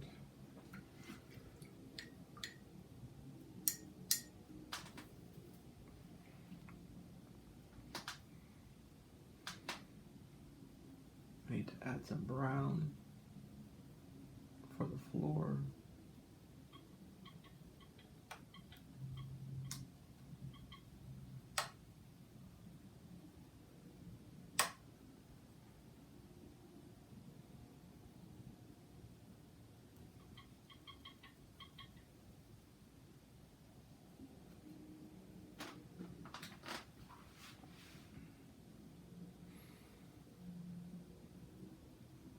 Michael Harding has a kit that they send out as a limited palette. They use a blue as their dark, and well, they use an ultramarine blue, and they also use a warm white as opposed to my titanium white here.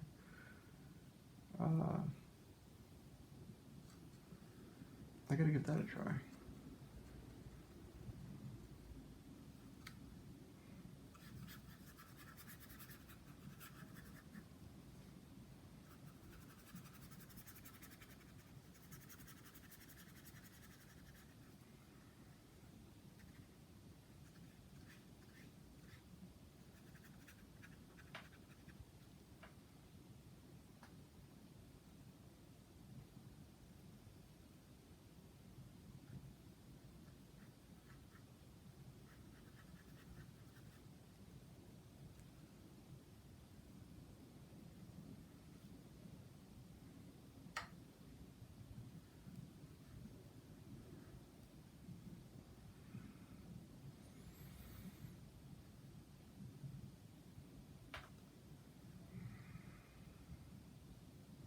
There are lighter patches that I'd like to put in.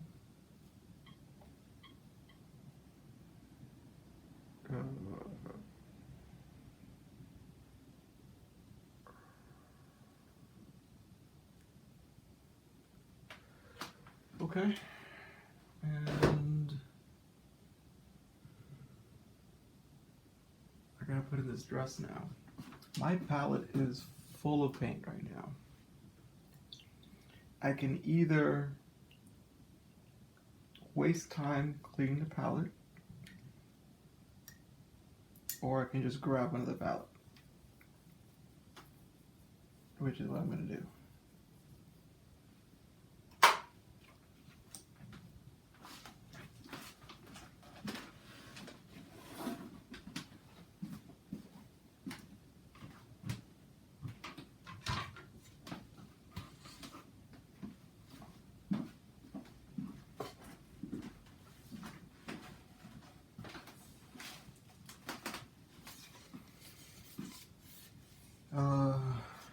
This is a Traditional Palette Company, Salem, Oregon. Really nice palette. I'm going to clip it here somehow.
Okay.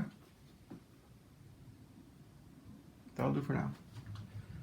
I need to mix a white.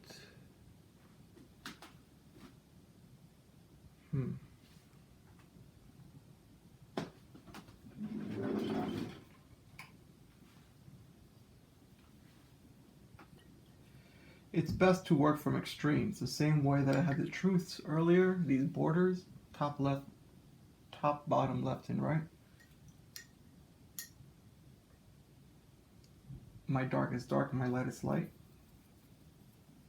So I'm going to mix against my lightest light. My lightest light over here. It's not going to be white because white is too garish. Look at that. It just really stands out.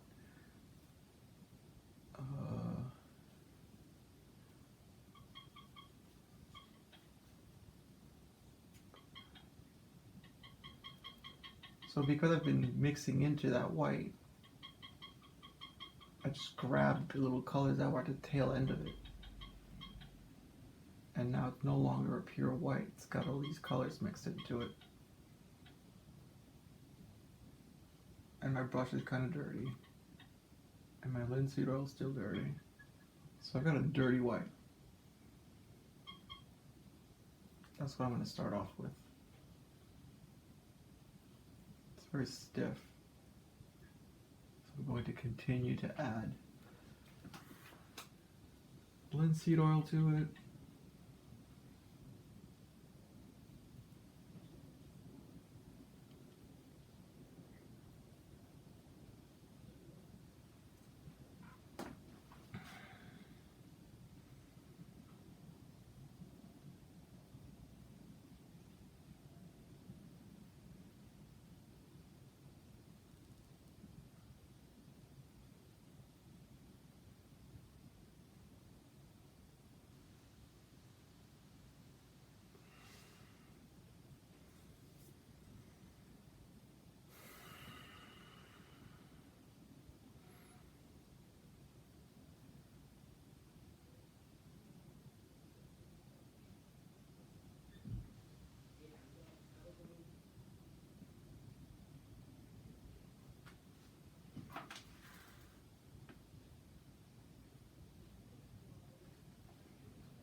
Okay.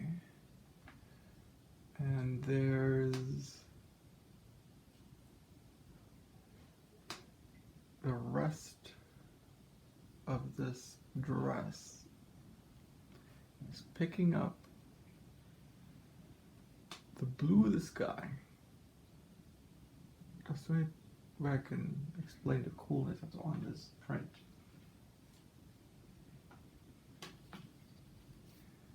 I have to stay consistent. So even though I know it's cooler, I know that this ivory black isn't cool enough for what I'm trying to achieve. The rest of the painting is using ivory black, so I gotta continue with it.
And I'm adding to the bottom of the arm.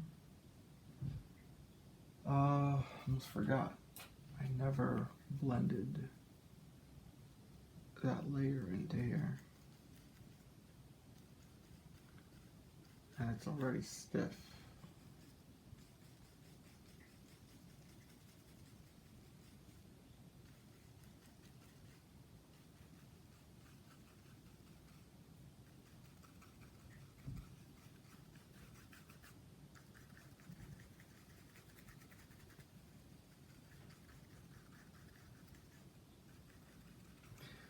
That's how you know you're getting fatigued. You start making little mistakes.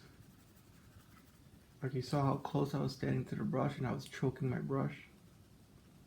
I didn't start off that way. So these are red flags. These are like, hey, stop painting. You're making mistakes.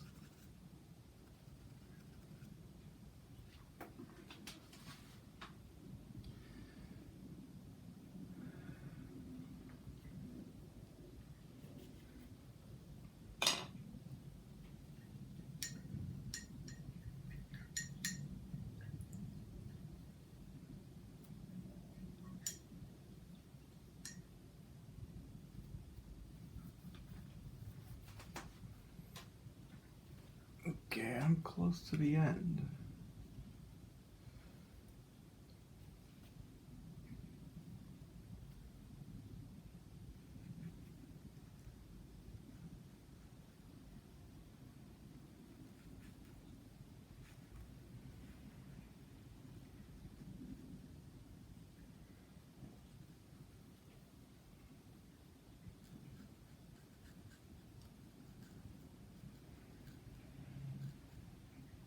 And again, this painting isn't finished.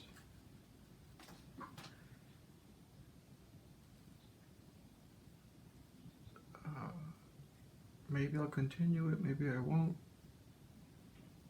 I'd like to continue it. That's for sure.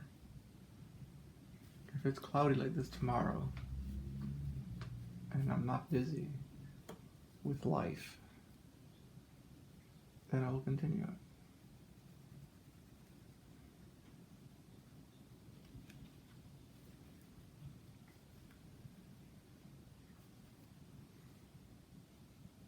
Okay, so I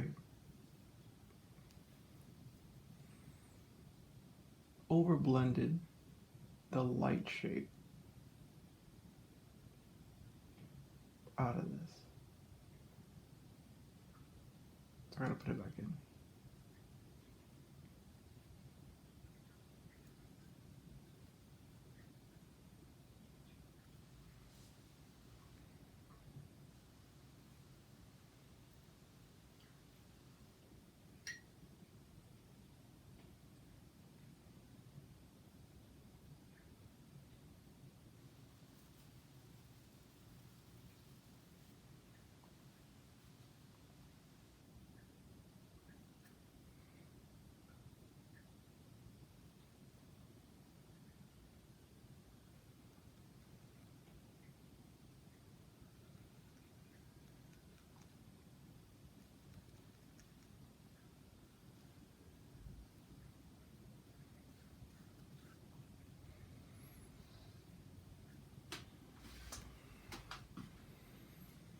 Okay, I gotta put in some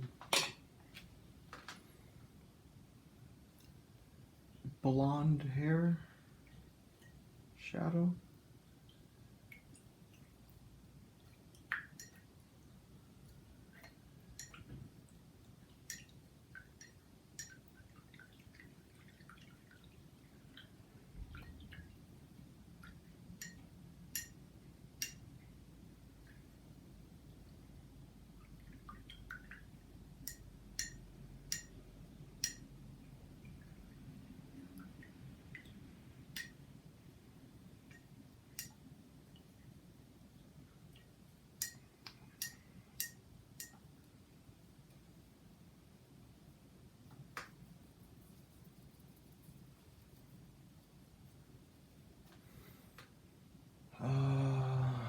All right. There's yellow, more yellow,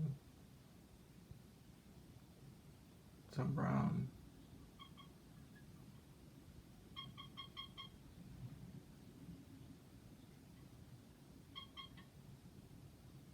A bit of black.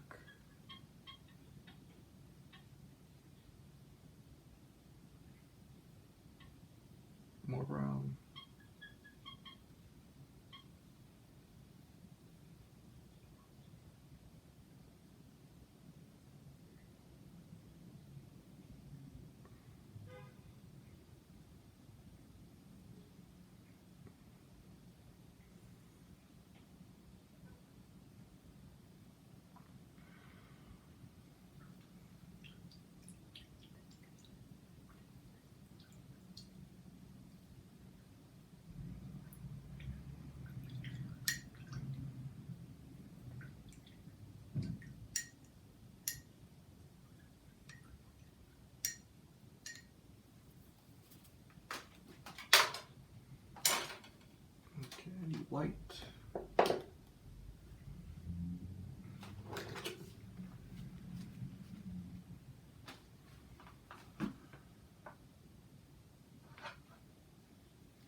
going to grab my white. No, my yellow. And add some white to it.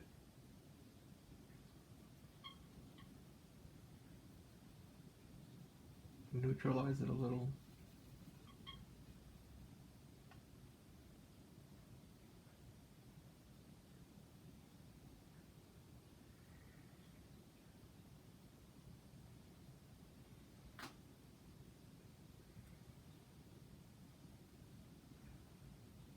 Okay. And now I need this particular character skin tone.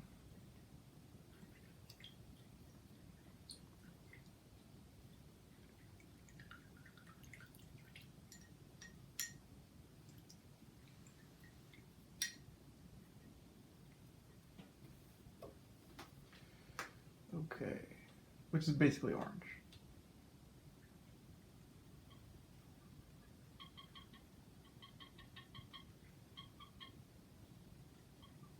So this is yellow, white, and alizarin crimson red. I'm going to add white, more white too.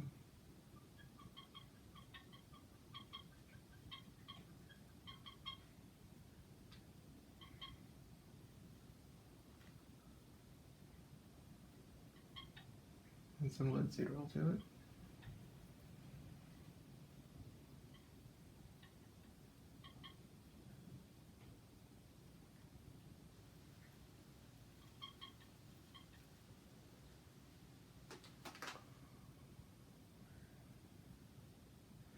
It's very yellow.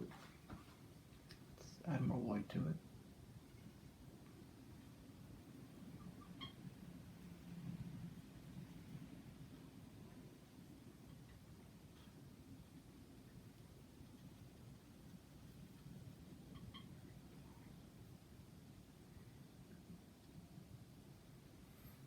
More red to it.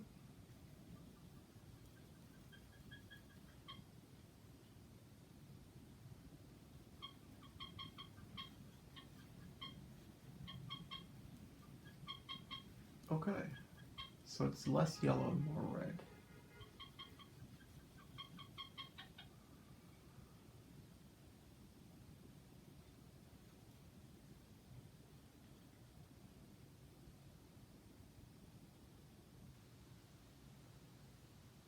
And more white.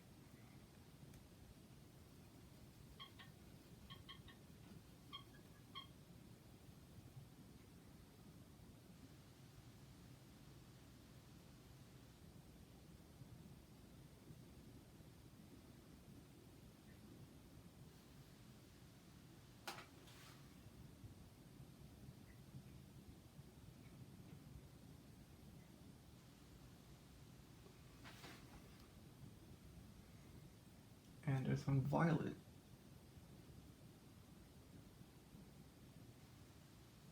On the character's face is in light also.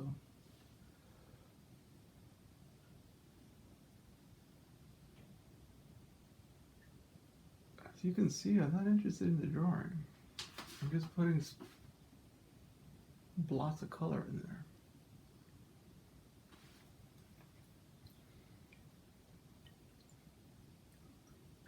I keep using the same size brush for the whole painting. Subsequent layers will require smaller brushes.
Okay, I think I'm gonna leave this the way it is. I'm gonna soften some of the edges.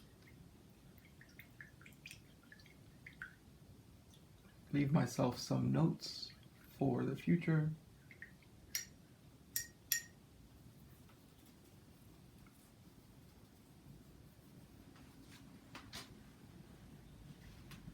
And call today's endeavor done. And what I've found is that this is what painting is about. Growing up, working my way through art school, I was always competing with the best guy or gal. I was always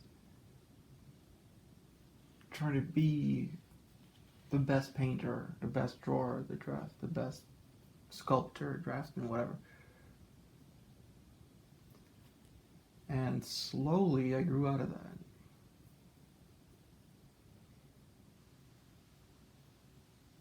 I wasn't happy that way. I was only happy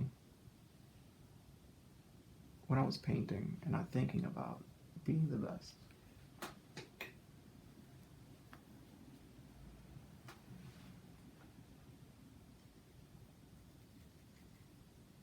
I'm sure there's value and there are arguments for competition.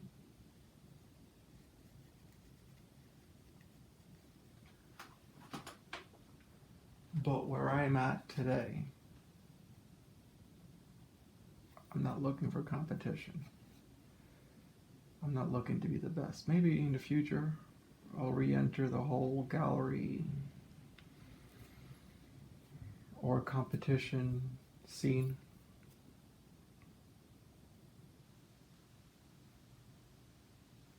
But I kind of just like painting for painting's sake.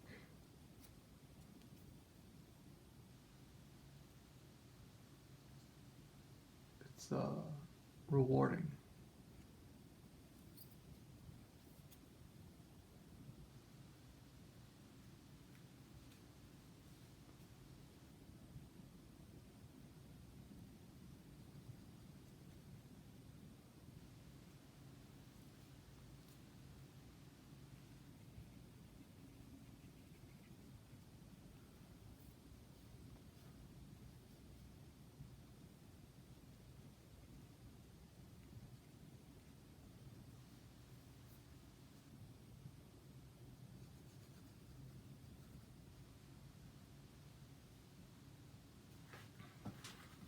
Need some black shoes in here.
And I can't allow myself to get sloppy.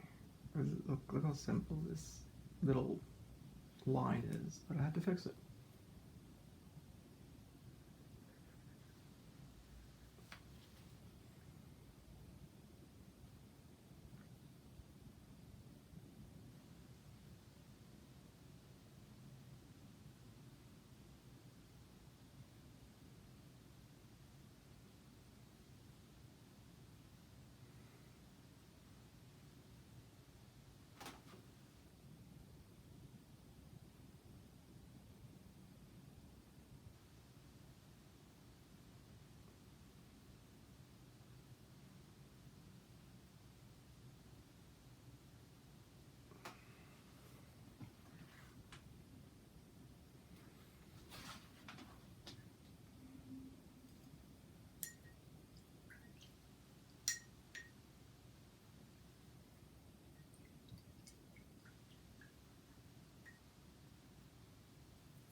wasn't going to throw in the trumpet, but I think I kind of will.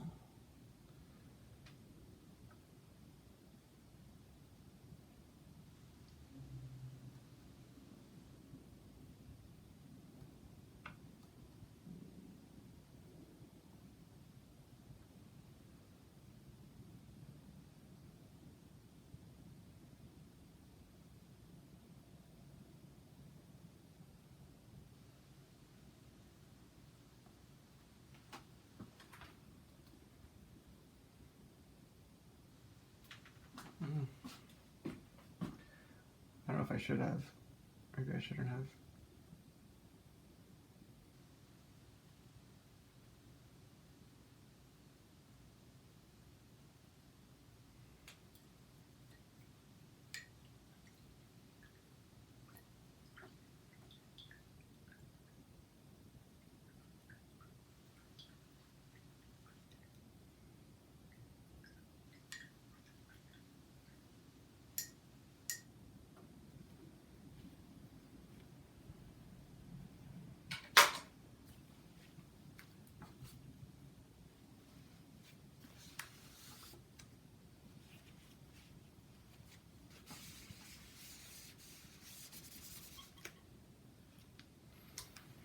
Okay.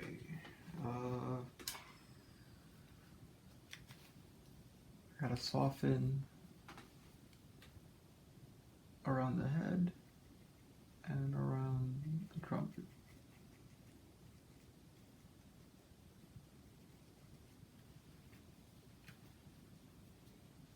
And around the foot.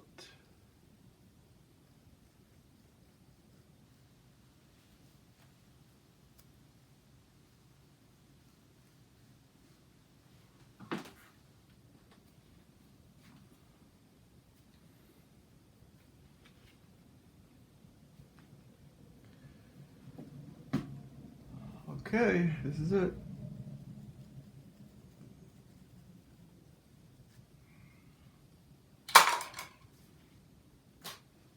Any questions, just put them down below. Any comments, put them down below, and I'll get to them as soon as I can.